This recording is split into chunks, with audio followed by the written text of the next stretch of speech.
MDS ದಮ್ ಆಲು, ನಾಲ್ ತಡ್ಕ ಮತ್ತು mushroom ಮಸಾಲೆ. MDS ನಿಂದ ಊಟ ಪ್ರತಿ ಸಲ ಸ್ವಾದಿಷ್ಟಕರ. MDH ಯಾವಾಗ್ಲೂ ನಿಮ್ಗೆ ಹೊಸ ರುಚಿ ನೀಡಲು ಪ್ರತಿಬದ್ಧವಾಗಿದೆ.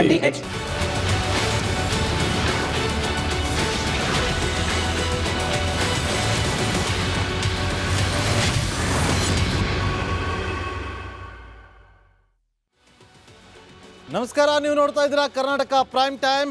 ನಾನು ನಾಗೇಂದ್ರ ಬಾಬು. ವರ್ಣ ಕ್ಷೇತ್ರ, ಕನಕಪುರ ಕ್ಷೇತ್ರ ಇವತ್ತು ರಾಜ್ಯ ರಾಜಕೀಯದಲ್ಲಿ ಅತಿ ಹೆಚ್ಚು ಸದ್ದು ಮಾಡ್ತಾ ಇರುವಂಥ ಕ್ಷೇತ್ರ. ಒಂದು ಡಿ ಕೆ ಶಿವಕುಮಾರ್ ಅವರ ಕ್ಷೇತ್ರ, ಮತ್ತೊಂದು ಸಿದ್ದರಾಮಯ್ಯ ಅವರ ಕ್ಷೇತ್ರ. ಈ ಎರಡೂ ಕ್ಷೇತ್ರದಲ್ಲಿ ಚರ್ಚೆ ಏನು ಗೊತ್ತಾ? ಅದೇ ಇರೋದು ಕುತೂಹಲ. ಇವತ್ತು ರಾಜ್ಯ ರಾಜಕೀಯದಲ್ಲಿ ಏನೇ ಚರ್ಚೆಗಳಾಗ್ತಾ ಇರ್ಬೋದು. ಡಿ ಕೆ ಶಿವಕುಮಾರ್ ಅವರು ನನಗೆ CM ಪಟ್ಟ ಕಟ್ಟಲೇಬೇಕು ಅಂತೇಳಿ ಪಟ್ಟು ಹಿಡಿದು ಕೂತಿರಬಹುದು, ಅಥವಾ ಸಿದ್ದರಾಮಯ್ಯ ಅವರು ಸುತಾರಾಮ್ ಬಿಟ್ಟು ಕೊಡೋದಿಲ್ಲ ಅಂತೇಳಿ ಅವರು ಕೂಡ ಪಟ್ಟು ಹಿಡ್ಕೊಂಡು ಕೂತಿರ್ಬೋದು. ಆದರೆ ಅವರ ಕ್ಷೇತ್ರದ ಜನರು ಏನು ಹೇಳ್ತಿದ್ದಾರೆ, ಅವರ ಕ್ಷೇತ್ರದ ಜನರ ಅಭಿಪ್ರಾಯಗಳು ಏನಾಗಿತ್ತು ಅನ್ನೋದನ್ನು ಖುದ್ದು ನಿಮ್ಮ ರಿಪಬ್ಲಿಕ್ ಕನ್ನಡ ಒಂದು ಗ್ರೌಂಡ್ ರಿಪೋರ್ಟನ್ನು ಮಾಡಿದೆ. ನಾನು ಕೂಡ ಹೋಗಿದ್ದೆ, ನನ್ನ ಸಹೋದರಿ ಸ್ಮಿತಾ ರಂಗನಾಥ್ ಕೂಡ ಹೋಗಿದ್ದರು. ಹೋದಂಥ ಸಂದರ್ಭದಲ್ಲಿ ಅಲ್ಲಿನ ಜನರು ಏನು ಹೇಳಿದ್ರು ಆ ಸುದ್ದಿಯನ್ನು ನಿಮ್ಮ ಮುಂದೆ ಇಡ್ತೀವಿ. ಜೊತೆಗೆ ಇವತ್ತು ರಾಜ್ಯ ರಾಜಕೀಯದಲ್ಲಿ ಏನಾಗ್ತಾ ಇದೆ, ಈ ವಾರ ಏನೆಲ್ಲ ಬೆಳವಣಿಗೆ ಆಗುತ್ತೆ, ಅದೆಲ್ಲದರ ಬಗ್ಗೆ ಮಾಹಿತಿಯನ್ನು ಕೊಡ್ತೀವಿ. ರಾಜ್ಯ ರಾಜಕಾರಣದಲ್ಲಿ ಏನಾಗ್ತಾ ಇದೆ ಅಂತೇಳಿ ರಾಜ್ಯದ ಜನರು ಕುತೂಹಲದಿಂದ ನೋಡ್ತಿದ್ದಾರೆ. ಆರೆ ಕೇಳ್ತಾ ಇಲ್ಲ, ಮೂರು ಕಿಳಿತಾ ಇಲ್ಲ. ಸಿದ್ದರಾಮಯ್ಯ ಅವರು ಬಿಟ್ಕೊಡೋಕೆ ಸಿದ್ಧರಿಲ್ಲ. ಡಿ ಕೆ ಶಿವಕುಮಾರ್ ಅವರು ಸುತಾರಾಮ್ ತನ್ನನ್ನು ಮಾಡಲೇಬೇಕು ಅಂತೇಳಿ ಪಟ್ಟು ಹಿಡಿದು ಕೂತಿದ್ದಾರೆ. ಅವರು ಕೂಡ ಒಪ್ಕೊಳ್ಳೋಕೆ ಹೇಳಿಲ್ಲ. ಕೊಟ್ಟ ಮಾತಿನಂತೆ ನೀವು ನಡೆದುಕೊಳ್ಳಿ ಅಂತೇಳಿ ಅವರು ಪಟ್ಟು ಹಿಡಿದಿದ್ರೆ ಏನಾದರೂ ಆಗಲಿ ನಾನು ಬಿಟ್ಟು ಕೊಡೋದಿಲ್ಲ ಅಂತ ಹೇಳ್ತಿದ್ದಾರಂತೆ. ಗೊತ್ತಿಲ್ಲ ಏನಾಗುತ್ತೆ ಅಂತೇಳಿ. ಆದರೂ ಮಲ್ಲಿಕಾರ್ಜುನ್ ಖರ್ಗೆ ಅವರ ಮುಂದೆ ಸಿದ್ದರಾಮಯ್ಯ ಅವರು ಭೇಟಿ ಮಾಡಿ ಒಂದಷ್ಟು ವಿಚಾರಗಳನ್ನು ಪ್ರಸ್ತಾಪ ಮಾಡಿ ಬಂದಿದ್ದಾರಂತೆ. ಹಾಗಾದ್ರೆ ಏನು ಈ ರಿಪೋರ್ಟ್ ನೋಡಿ.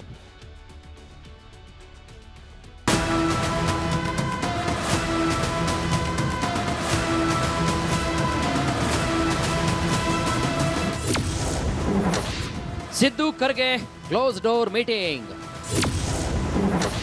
ಡಿಕೆಶಿ ಬಣಕ್ಕೆ ಗುಂಬಿದ ನಗರು ರಾಮಯ್ಯ. ರಾಜ್ಯ ಕಾಂಗ್ರೆಸ್ನಲ್ಲಿ ನಾಯಕತ್ವ ಬದಲಾವಣೆ ಸದ್ದು ತೀವ್ರಗೊಳ್ತಾ ಇದೆ. ದಿನಕ್ಕೊಂದು ತಿರುವನ್ನ ಪಡೆದುಕೊಳ್ತಾ ಇದ್ದು ರಾಜ್ಯ ಕಾಂಗ್ರೆಸ್ನಲ್ಲಿ ಬಣ ಬಡಿದಾಟ ಹೈಕಮಾಂಡ್ಗೆ ಬಿಸಿತುಪ್ಪವಾಗಿ ಪರಿಣಮಿಸಿದೆ.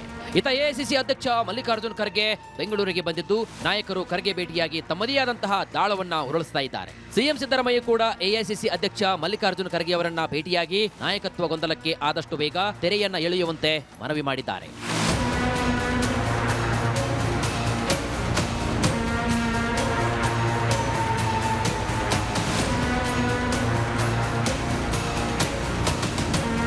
ಸದಾಶಿವನಗರದಲ್ಲಿರುವಂತಹ ಮಲ್ಲಿಕಾರ್ಜುನ್ ಖರ್ಗೆ ನಿವಾಸಕ್ಕೆ ಭೇಟಿ ನೀಡಿದ ಸಿಎಂ ಸಿದ್ದರಾಮಯ್ಯ ಖರ್ಗೆ ಜೊತೆಗೆ ಕ್ಲೋಸ್ ಡೋರ್ ಮೀಟಿಂಗ್ ನಡೆಸಿದ್ರು.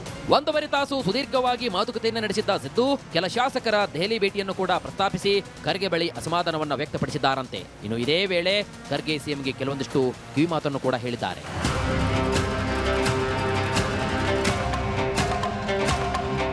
ಖರ್ಗೆ ಭೇಟಿ ವೇಳೆ ಸಿಎಂ ಸಿದ್ದರಾಮಯ್ಯ ಸಂಪುಟ ಪುನಾರಚನೆ ವಿಚಾರವನ್ನು ಪ್ರಸ್ತಾಪಿಸಿ ಪುನಾರಚನೆಗೆ ಅವಕಾಶ ನೀಡುವಂತೆ ಮತ್ತೆ ಕೇಳಿಕೊಂಡಿದ್ದಾರಂತೆ. ನವೆಂಬರ್ 28ರಂದು ರಾಹುಲ್ ಗಾಂಧಿ ದೆಹಲಿಗೆ ಬರಲಿದ್ದಾರೆ. ರಾಹುಲ್ ಗಾಂಧಿ ಜೊತೆಗೆ ಚರ್ಚಿಸಿ ತೀರ್ಮಾನವನ್ನು ಮಾಡಲಾಗುವುದು ಅಂತ ಮಲ್ಲಿಕಾರ್ಜುನ್ ಖರ್ಗೆ ಸಿಎಂ ಸಿದ್ದರಾಮಯ್ಯಗೆ ಸಲಹೆ ನೀಡಿದ್ದಾರೆ. ಇನ್ನೂ 2.5 ವರ್ಷ ಕಾಂಗ್ರೆಸ್ ಸಿಎಂ ಇರ್ತಾರೆ. ಆಗಲ್ಗನ್ಸ್ ಕಾಣ್ತಾ ಇದ್ದಾರೆ. ಏನು ಆಗಲ್ಲ ಬಿಡಿ, 2 ವರ್ಷ ಇನ್ನು ಸರ್ಕಾರ.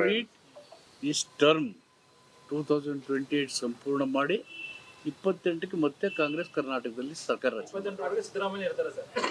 ಮುಖ್ಯಮಂತ್ರಿಗಳು ಇದ್ದೇ ಇರ್ತಾರೆ ಅನ್ನೋ ಕಾರಣಕ್ಕೆ ಹೈಕಮಾಂಡ್ ತೀರ್ಮಾನ ಮಾಡಿದಾರಲ್ಲ. ಈಗ ಅವರು ಇದಾರಲ್ವ,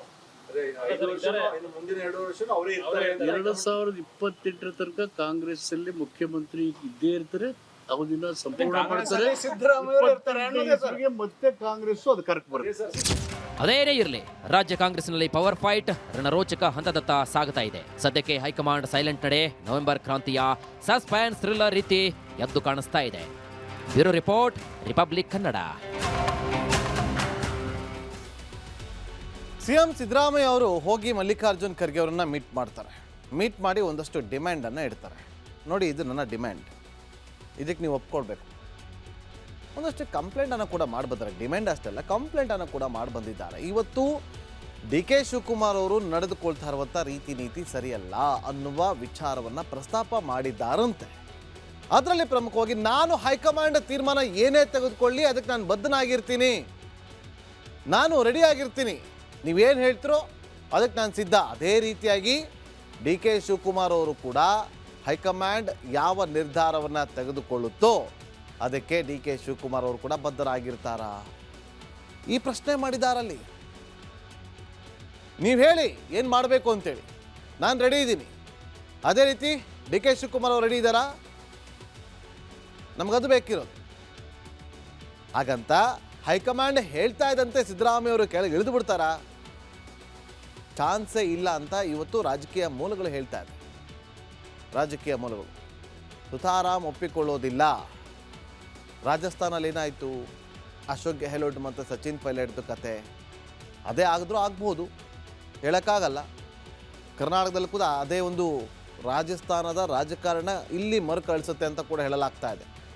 ಹಾಗಾಗಿ ನಾನು ಹೈಕಮಾಂಡ್ ತೀರ್ಮಾನಕ್ಕೆ ಬದ್ಧನಾಗಿರ್ತೀನಿ, ಡಿ ಕೆ ಶಿವಕುಮಾರ್ ಅವರು ಬದ್ಧರಾಗಿರ್ತಾರಾ ಅಂತ ಹೇಳಿ ಅವರು ಪ್ರಶ್ನೆಯನ್ನ ಮಾಡಿದ್ದಾರೆ. ಅಷ್ಟೇ ಅಲ್ಲದೆ ಇವತ್ತು ಸಹಿ ಸಂಗ್ರಹ ಆಗ್ತಾ ಇದೆ. ಯಾಕೆ ಮಾಡ್ತಿದ್ದಾರೆ? ಇವೆಲ್ಲ ಮಾಡಬಾರ್ದು, ಇದು ಆಡಳಿತದ ಮೇಲೆ ಪರಿಣಾಮ ಬೀರುತ್ತೆ ಅಂತ ಹೇಳ್ತಿದ್ದಾರೆ. ಅವಾಗ ಯಾರು ಆಣೆ ಪ್ರಮಾಣ ಮಾಡಿದ್ರು ದೆಹಲಿಯಲ್ಲಿ? ಮಾಡಿರ್ಲಿಲ್ವಾ? ಆಣೆ ಪ್ರಮಾಣ ಮಾಡಿದ್ರೋ ಇಲ್ವೋ? ಮಾಡಿದವ್ರು ಯಾಕೆ ಇವತ್ತು ಅದನ್ನು ಒಪ್ಕೊಳ್ಳೋಕೆ ಸಿದ್ಧರಿಲ್ಲ? ಅವತ್ತು ಮಾತ್ರ ಅಂದರೆ ಕಾರ್ಯವಾಸಿ ಕತೆ ಕಾಲು ಅಂತ ಹೇಳ್ತಾರಲ್ಲ, ಅಂಥ ಸಂದರ್ಭ ಬಂದು ಒದಗ್ಬಿಡ್ತಾ? ಡಿ ಕೆ ಶಿವಕುಮಾರ್ ಅವರು ಹೈಕಮಾಂಡ್ ತೀರ್ಮಾನಕ್ಕೆ ಬದ್ಧರಾಗಿರಬೇಕು, ಅವ್ರು ಬದ್ಧರಾಗಿರ್ತಾರ ಅಂತೇಳಿ ಪ್ರಶ್ನೆಯನ್ನು ಮಾಡಿದ್ದಾರಂತೆ. ಅಂದರೆ ಇವತ್ತಿನ ರಾಜ್ಯದಲ್ಲಿ ಆಗ್ತಾ ಇರುವಂಥ ಬೆಳವಣಿಗೆಯನ್ನು ನೋಡಿ. World cup final match India Pakistan ಆಡುತ್ತೆ ಅಂತಂದಾಗ ಯಾವ ರೀತಿಯಾಗಿ ಕುತೂಹಲದಿಂದ ಟಿ ವಿ ಹಾಕ್ಕೊಂಡು ಜನ ನೋಡ್ತಾರೋ ಅದೇ ರೀತಿಯಾಗಿ ಇವತ್ತು ಜನ ನೋಡ್ತಿದ್ದಾರೆ ಟಿ ವಿಗಳನ್ನು ಹಾಕ್ಕೊಂಡು. ಏನಾಗ್ತಾ ಇದೆಯಪ್ಪ ರಾಜ್ಯದಲ್ಲಿ? ಸಿದ್ದರಾಮಯ್ಯ ಬಿಟ್ಕೊಡ್ತಾರಾ? ಡಿ ಕೆ ಶಿವಕುಮಾರ್ ಅವರು ಒಪ್ಕೊಳ್ತಾರಾ? ಅಥವಾ ಅವರೇ ಮುಂದುವರಿತಾರಾ? ಅಥವಾ ಸಿ ಎಂ ಕುರ್ಚಿ ಮೇಲೆ ಕೂತ್ಕೊಳ್ತಾರಾ? ಆವಾಗ ಸಿದ್ದರಾಮಯ್ಯ ಅವರು ಸುಮ್ಮನೆ ಇರ್ತಾರಾ? ಇದೇ ಚರ್ಚೆಗಳಾಗ್ತಾ ಇದೆ. ಇನ್ನೊಂದು ಡಿಮ್ಯಾಂಡ್ ಇಟ್ರಂತೆ, ಬಲಾಬಲ ಪ್ರದರ್ಶನಕ್ಕೆ ನಾನು ಕೂಡ ತಯಾರಿದ್ದೀನಿ ಅಂತೇಳಿ ಸಿದ್ದರಾಮಯ್ಯ ಅವರು ಹೇಳಿದ್ರಂತೆ. ಶಾಸಕರ ತಲೆ ಲೆಕ್ಕ ಹಾಕೋಣ. ಶಾಂಗ್ರಿಲಾ ಹೋಟ್ಲಲ್ಲಿ ಯಾವಾಗ ತಲೆ ಲೆಕ್ಕ ಹಾಕಿದ್ರಲ್ಲ, ಹಂಗೆ ಈಗಲೂ ಲೆಕ್ಕ ಹಾಕಿ ನಡ್ರಿ ಮಾಡೋಣ. ಅದನ್ನು ಬಿಟ್ಟು ದೆಹಲಿ ಪರೇಡ್ ಮಾಡುವಂಥದ್ದೇನಿತ್ತು, ಸಹಿ ಸಂಗ್ರಹದ ಅಗತ್ಯವಾದರೂ ಏನಿತ್ತು ಅಂಥೇಳಿ ಸಿದ್ದರಾಮಯ್ಯ ಅವರು ಮಲ್ಲಿಕಾರ್ಜುನ್ ಖರ್ಗೆ ಅವರ ಮುಂದೆ ಪ್ರಶ್ನೆ ಮಾಡಿದ್ದಾರಂತೆ. ಈಗ ಡ್ಯಾಮೇಜ್ ಆಗ್ತಿರೋದು ಪಕ್ಷಕ್ಕೆ. ಸಿ ಎಂ ಕುರ್ಚಿ ಕಾದಾಟ ಪಕ್ಷಕ್ಕೆ ಡ್ಯಾಮೇಜ್ ಆಗ್ತಾ ಇದೆ ಗೊತ್ತಾ ನಿಮಗೆ ಅಂತೇಳಿ ಮಲ್ಲಿಕಾರ್ಜುನ್ ಖರ್ಗೆ ಅವರಿಗೆ ಸಿದ್ದರಾಮಯ್ಯ ಅವರು ಹೇಳಿದ್ದಾರಂತೆ. ಅದು ಹೌದು, ಈ ಥರ ಗ್ರೂಪಿಸಮ್ ಮಾಡ್ಕೊಂಡಿದ್ರೆ ನಾವು ಯಾವತ್ತೋ ಮಾಡ್ತಾ ಇದ್ವಿ. ಇದೆಲ್ಲ ಅವಶ್ಯಕತೆ ಇದೆಯಾ? ಜನ ನಮ್ಮನ್ನು ನೋಡ್ತಾವ್ರೆ. ಹಾಗಾಗಿ ಫುಲ್ ಸ್ಟಾಪ್ ಹಾಕಬೇಕು, ತಕ್ಷಣ ಫುಲ್ ಸ್ಟಾಪ್ ಹಾಕಿ. ಇಲ್ಲ ಅಂತಂದರೆ ಆಡಳಿತದ ಮೇಲೆ ಪರಿಣಾಮ ಬೀರುತ್ತೆ, ಕಾಂಗ್ರೆಸ್ ಮೇಲೆ ಪರಿಣಾಮ ಬೀರುತ್ತೆ, ಕಾಂಗ್ರೆಸ್ ಪಕ್ಷದ ಮೇಲೆ ಪರಿಣಾಮ ಬೀರುತ್ತೆ. ಹಾಗಾಗಿ ಹೈಕಮಾಂಡ್ ತಕ್ಷಣ ನಿಮ್ಮ ನಿರ್ಧಾರವನ್ನು ತಿಳಿಸಬೇಕು. ಆ ನಿರ್ಧಾರವನ್ನು ತಿಳಿಸೋ ಮೂಲಕ ಫುಲ್ ಸ್ಟಾಪನ್ನು ಇಡಬೇಕು. 29ನೇ ತಾರೀಕು ರಾಹುಲ್ ಗಾಂಧಿ ಅವರು ಬರ್ತಾರೆ, ಅಲ್ಲಿವರೆಗೂ ಕಾಯೋದಕ್ಕಾಗೋದಿಲ್ಲ. ಹೈಕಮಾಂಡ್ ನಿರ್ಧಾರವನ್ನು ತಿಳಿಸ್ಬಿಡಿ. ನಿಮ್ಮ ನಿರ್ಧಾರ ಏನು ಅನ್ನೋದನ್ನು ವರಿಷ್ಠರಿಂದಲೇ ಡಿ ಕೆ ಶಿವಕುಮಾರ್ ಅವರಿಗೆ ಸಂದೇಶ ಕೊಡಿಸಿ. ನೀವು ಹೇಳ್ದಂಗೆ ನಾನು ಕೇಳ್ತೀನಿ, ಡಿ ಕೆ ಶಿವಕುಮಾರ್ ಅವರು ಕೇಳ್ದಂಗೆ ನೀವು ಹೇಳ್ದಂಗೆ ಕೇಳಬೇಕು. ರೆಡಿ ಇದ್ದಾರಾ? ಅಥವಾ ಫುಲ್ ಸ್ಟಾಪ್ ಇಡಿ, ಮೆಸೇಜ್ ಕೊಡಿ. ನಾನೇ ಕಂಟಿನ್ಯೂ ಮಾಡಬೇಕಾ ಬೇಡವಾ, ಡಿ ಕೆ ಶಿವಕುಮಾರ್ ಬಿಟ್ಕೊಡ್ಬೇಕಾ, ಅದನ್ನು ಹೇಳ್ಬಿಡಿ, ಒಂದು ಫೈನಲ್ ಮಾಡಿ. ಅಥವಾ ಸಂಪುಟ ಪುನರ್ರಚನೆಗೆ ಶೀಘ್ರ ಅವಕಾಶವನ್ನು ಕೊಡಬೇಕು ಅಂತೇಳಿ ಡಿಮ್ಯಾಂಡನ್ನು ಕೂಡ ಇಟ್ಟಿದ್ದಾರಂತೆ. ಅಥವಾ ಸಚಿವ ಸಂಪುಟ ಪುನರ್ರಚನೆ ಆಗುತ್ತೆ ಅಂತೇಳಿ ಪ್ರತಿಯೊಬ್ಬರು ಕೂಡ ಆಕಾಂಕ್ಷಿಗಳು ಕಾದು ಕುಳಿತಿದ್ದಾರೆ. ಯಾವಾಗ ಆಗುತ್ತಪ್ಪ, ಇವ್ರು ಜಗಳ ನೋಡ್ಕೊಂಡು ಕೂತ್ಕೊಳ್ಳೋದಾ ಅಥವಾ ನಮಗೆ ಮಂತ್ರಿಗಿರಿ ಸಿಗುತ್ತಾ ಇಲ್ವಾ ಅಂತೇಳಿ ಕಾದು ಕುಳಿತುಕೊಳ್ಳುವಂಥ ಒಂದು ಪ್ರಮೇಯ ಬಂದೋಗಿದೆ. ನಾನಾ ಬೇಡಿಕೆ ನೆಟ್ಟಿದ್ದಾರೆ ಸಿದ್ದರಾಮಯ್ಯ ಅವರು. ಸಂಪುಟ ಪುನರ್ರಚನೆ ಆಗಬೇಕು, ನಾನು ನಿಮ್ಮ ಹೇಳ್ದಂಗೆ ಕೇಳ್ತೀನಿ, ಡಿ ಕೆ ಶಿವಕುಮಾರ್ ಅವರು ಹೇಳ್ದಂಗೆ ಕೇಳಬೇಕು. ಆ ಥರ ಬಲಾಬಲವನ್ನು ಪ್ರದರ್ಶನ ಮಾಡಬೇಕು ಅಂದರೆ ನಾವು ರೆಡಿ ಇದ್ದೀವಿ. ಗುಂಪುಗಾರಿಕೆ ಮಾಡೋಕ್ಕೂ ನಮಗೂ ಗೊತ್ತಿದೆ. ಏನು ಡೈಲಿ ಪರೇಡ್ ನಡೆಸುವಂಥ ಅವಶ್ಯಕತೆ ಏನಿತ್ತು, ಸಹಿ ಸಂಗ್ರಹ ಮಾಡುವಂಥ ಅವಶ್ಯಕತೆ ಏನಿತ್ತು ಅಂತ ಹೇಳಿ ಒಂದಷ್ಟು ಪ್ರಶ್ನೆಗಳನ್ನು ಕೂಡ ಮಾಡಿದ್ದಾರೆ. ಆದರೆ ಖರ್ಗೆ ಅವರು ದೆಹಲಿಗೆ ಹೋಗಿ ಏನು ರಿಪೋರ್ಟ್ ಕೊಡ್ತಾರೆ? KPCC ಅಧ್ಯಕ್ಷರನ್ನೇ ಇನ್ನೂ ಮೀಟ್ ಮಾಡಿಲ್ಲ. ಸಿದ್ದರಾಮಯ್ಯ ಅವರು ಮೀಟ್ ಮಾಡಿ ಬಂದಾಗಿದೆ. ಆದರೆ ಡಿ ಕೆ ಶಿವಕುಮಾರ್ ಅವರು ಹೋಗಿ ಇನ್ನೂ ಮಲ್ಲಿಕಾರ್ಜುನ್ ಖರ್ಗೆ ಅವ್ರನ್ನ ಮೀಟ್ ಮಾಡಿಲ್ಲ. ಇದೆಲ್ಲದರ ನಡುವೆ ಏನು ರಿಪೋರ್ಟ್ ಕೊಡ್ತಾರೆ? ಅಧಿಕಾರ ಹಸ್ತಾಂತರದ ಬಗ್ಗೆ ಗೊಂದಲ ಆಗಿರೋದಂತೂ ಸತ್ಯ. ಕುತೂಹಲದಿಂದ ರಾಜ್ಯದ ಜನ ನೋಡ್ತಿದ್ದಾರೆ. ಏನು ಮಾಡ್ಬೋದು? ಫುಲ್ ಸ್ಟಾಪ್ ಇಡಲೇಬೇಕಾದಂಥ ಅನಿವಾರ್ಯತೆ ಇದೆ. ಇಲ್ಲ ಅಂತಂದ್ರೆ ಇದು ಹಿಂಗೆ ರಬ್ಬರ್ ಥರ ಎಳ್ಕೊಂಡು ಹೋಗ್ತಾ ಇರುತ್ತೆ ಬಬಲ್ ಗಮ್ ಥರ. ಜನ ಗೊಂದಲಕ್ಕೀಡಾಗೋದಕ್ಕಿಂತ ಮುಂಚೆ, ಜನ ರೊಚ್ಚಿಗೆ ಹೇಳೋದಕ್ಕಿಂತ ಮುಂಚೆ, ಜನರ ಮನಸ್ಸಲ್ಲಿ ಬೇರೆಯದ್ದೇ ಮೊಳಕೆ ಹೊಡೆಯೋದಕ್ಕಿಂತ ಮುಂಚಿತವಾಗಿ ಒಂದು ಫುಲ್ ಸ್ಟಾಪ್ ಇಡಿ ಅಂತ ಹೇಳಿ ಅವರು ಇಟ್ಟಿದ್ದಾರೆ. ನೀವು ರಾಹುಲ್ ಗಾಂಧಿ ಜೊತೆ ಶೀಘ್ರವೇ ಚರ್ಚೆಯನ್ನು ಮಾಡಬೇಕು ಅಂತ ಹೇಳಿದಾಗ ಆಯಿತು, ನಾವು ಚರ್ಚೆ ಮಾಡಿ ಹೇಳ್ತೀವಿ ಅಂತ ಕೂಡ ಅವರು ಹೇಳಿದ್ದಾರೆ. ಮಲ್ಲಿಕಾರ್ಜುನ್ ಖರ್ಗೆ ಅವರು ಅಭಯವನ್ನು ಕೊಟ್ಟಿದ್ದಾರಂತೆ. ಸ್ವಲ್ಪ ದಿವಸ ವೆಯ್ಟ್ ಮಾಡಿ, ನಾವು ಹೋಗ್ತೀವಿ, ನಾವೆಲ್ಲ ಮಾತಾಡ್ಬಿಟ್ಟು ನಿಮಗೆ ತಿಳಿಸ್ತೀವಿ ಅಂತ ಕೂಡ ಹೇಳಿದ್ದಾರಂತೆ. ನೋಡಬೇಕು ಮುಂದೆ ಏನು ಆಗುತ್ತೆ ಅಂತೇಳಿ. ಮುಂದಿನ ಸುದ್ದಿ ಗಮನ ಕೊಡೋಣ. ಇನ್ನು ಡಿ ಕೆ ಶಿವಕುಮಾರ್ ಅವರ ವಿರುದ್ಧ ಸಾಲು ಕಂಪ್ಲೇಂಟನ್ನು ಸಿದ್ದರಾಮಯ್ಯ ಅವರು ಖರ್ಗೆ ಮುಂದೆ ಇಟ್ಟಿದ್ದಾರಂತೆ. ಸಿದ್ದರಾಮಯ್ಯ ಅವರು ಹೋಗಿ ಭೇಟಿ ಮಾಡಿ ಬಂದಿದ್ದಾರೆ. ಆದರೆ ಡಿ ಕೆ ಶಿವಕುಮಾರ್ ಅವರು ಹೋಗ್ತಿಲ್ಲ. ಏನು ಕಾರಣ? ಡಿ ಕೆ ಶಿವಕುಮಾರ್ ವಿರುದ್ಧ ಸಿದ್ದರಾಮಯ್ಯ ಅವರ ಸೇನೆನೇ ಸಮರ ಸಾರಿದೆ. ಅಲ್ಲಿ ಕರ್ನಾಟಕದಲ್ಲಿ ಒಬ್ಬರಿಂದಲೇ ಕಾಂಗ್ರೆಸ್ ಅಧಿಕಾರಕ್ಕೆ ಬಂದಿಲ್ಲ, ಸಂಘಟಿತ ಪ್ರಯತ್ನವೇ ಕಾರಣ ಅಂತ ಹೇಳೋ ಮೂಲಕ ಕನಕಪುರ ಬಂಡೆಗೆ ಟಕ್ಕರ್ ಕೊಡ್ತಿದ್ದಾರೆ. ರಿಪೋರ್ಟ್ ನೋಡಿ.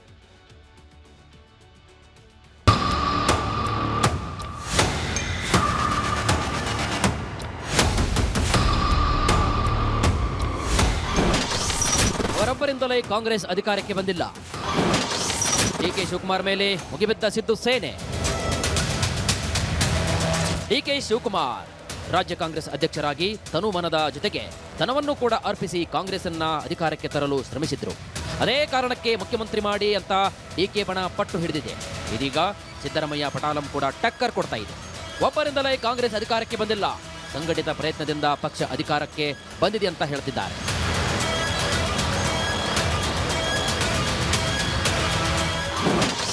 ಕಾಂಗ್ರೆಸ್ ಅಧಿಕಾರಕ್ಕೆ ಬರಲು ಹಲವರ ಶ್ರಮವಿದೆ.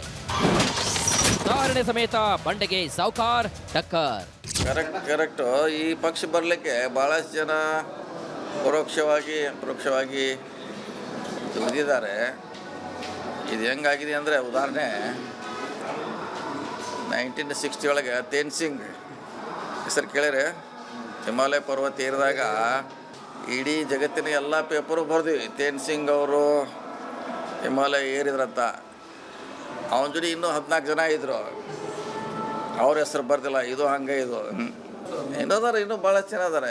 ತೇನ್ ಸಿಂಗ್ನ ಹೆಸರು ಮಾತ್ರ ಬತ್ತು, ಹಿಮಾಲಯ ಪರ್ವತ ಏರತ್ತ. ಅವನ ಜೋಡಿ ಇದ್ದ, ಟೆಂಟ್ ಹೊರವ, ಚಹಾ ಮಾಡವ, ಅಡುಗೆ ಮಾಡೋರು ಎಲ್ಲರೂ ಇದ್ರು.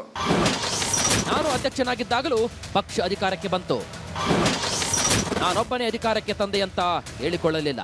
2013ರಲ್ಲಿ ನಾನು ಪ್ರದೇಶ್ ಕಾಂಗ್ರೆಸ್ ಸಮಿತಿ ಅಧ್ಯಕ್ಷ ಆಗಿದ್ದೆ.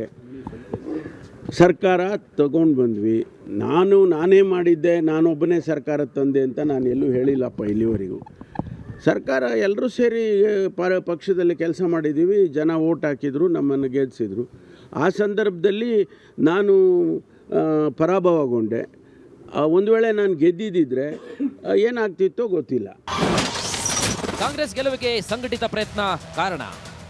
ಅದು ಯಾವುದೇ ಒಬ್ಬ ವ್ಯಕ್ತಿ ಇಂಡಿಯನ್ ಹಿಸ್ಟ್ರಿನಲ್ಲಿ ಅಥವಾ ವರ್ಲ್ಡ್ ಹಿಸ್ಟ್ರಿಯಲ್ಲಿ ಒಬ್ಬರೇ ಒಂದು ಪಾರ್ಟಿನ ಅಧಿಕಾರಕ್ಕೆ ಆಗೋದೇ ಇಲ್ಲ. Is it not? ನಿಂದಾಯಿತು ಅಂತ ಹೇಳೋಕ್ಕೆ ನನ್ನೊಂದು ಸೇರಿಸಿ ಯಾರೂ ಮಾಡೋಕ್ಕಾಗೋದೇ ಇಲ್ಲ. It's A collective process. D K Shivakumar ವಿರುದ್ಧ ಸಿಎಂ ಸಿದ್ದರಾಮಯ್ಯ ಆಪ್ತರು ಸಿಡಿದೆದ್ದಿದ್ದಾರೆ. ಒಬ್ಬರೇ ಯಾವ ಪಕ್ಷವನ್ನು ಕೂಡ ಗೆಲ್ಲಿಸೋಕೆ ಆಗಲ್ಲ, ಸಂಘಟಿತ ಪ್ರಯತ್ನ ಬೇಕು ಅಂತ ಟಕ್ಕರ್ ಕೊಟ್ಟಿದ್ದಾರೆ. Bureau report, Republic Kannada.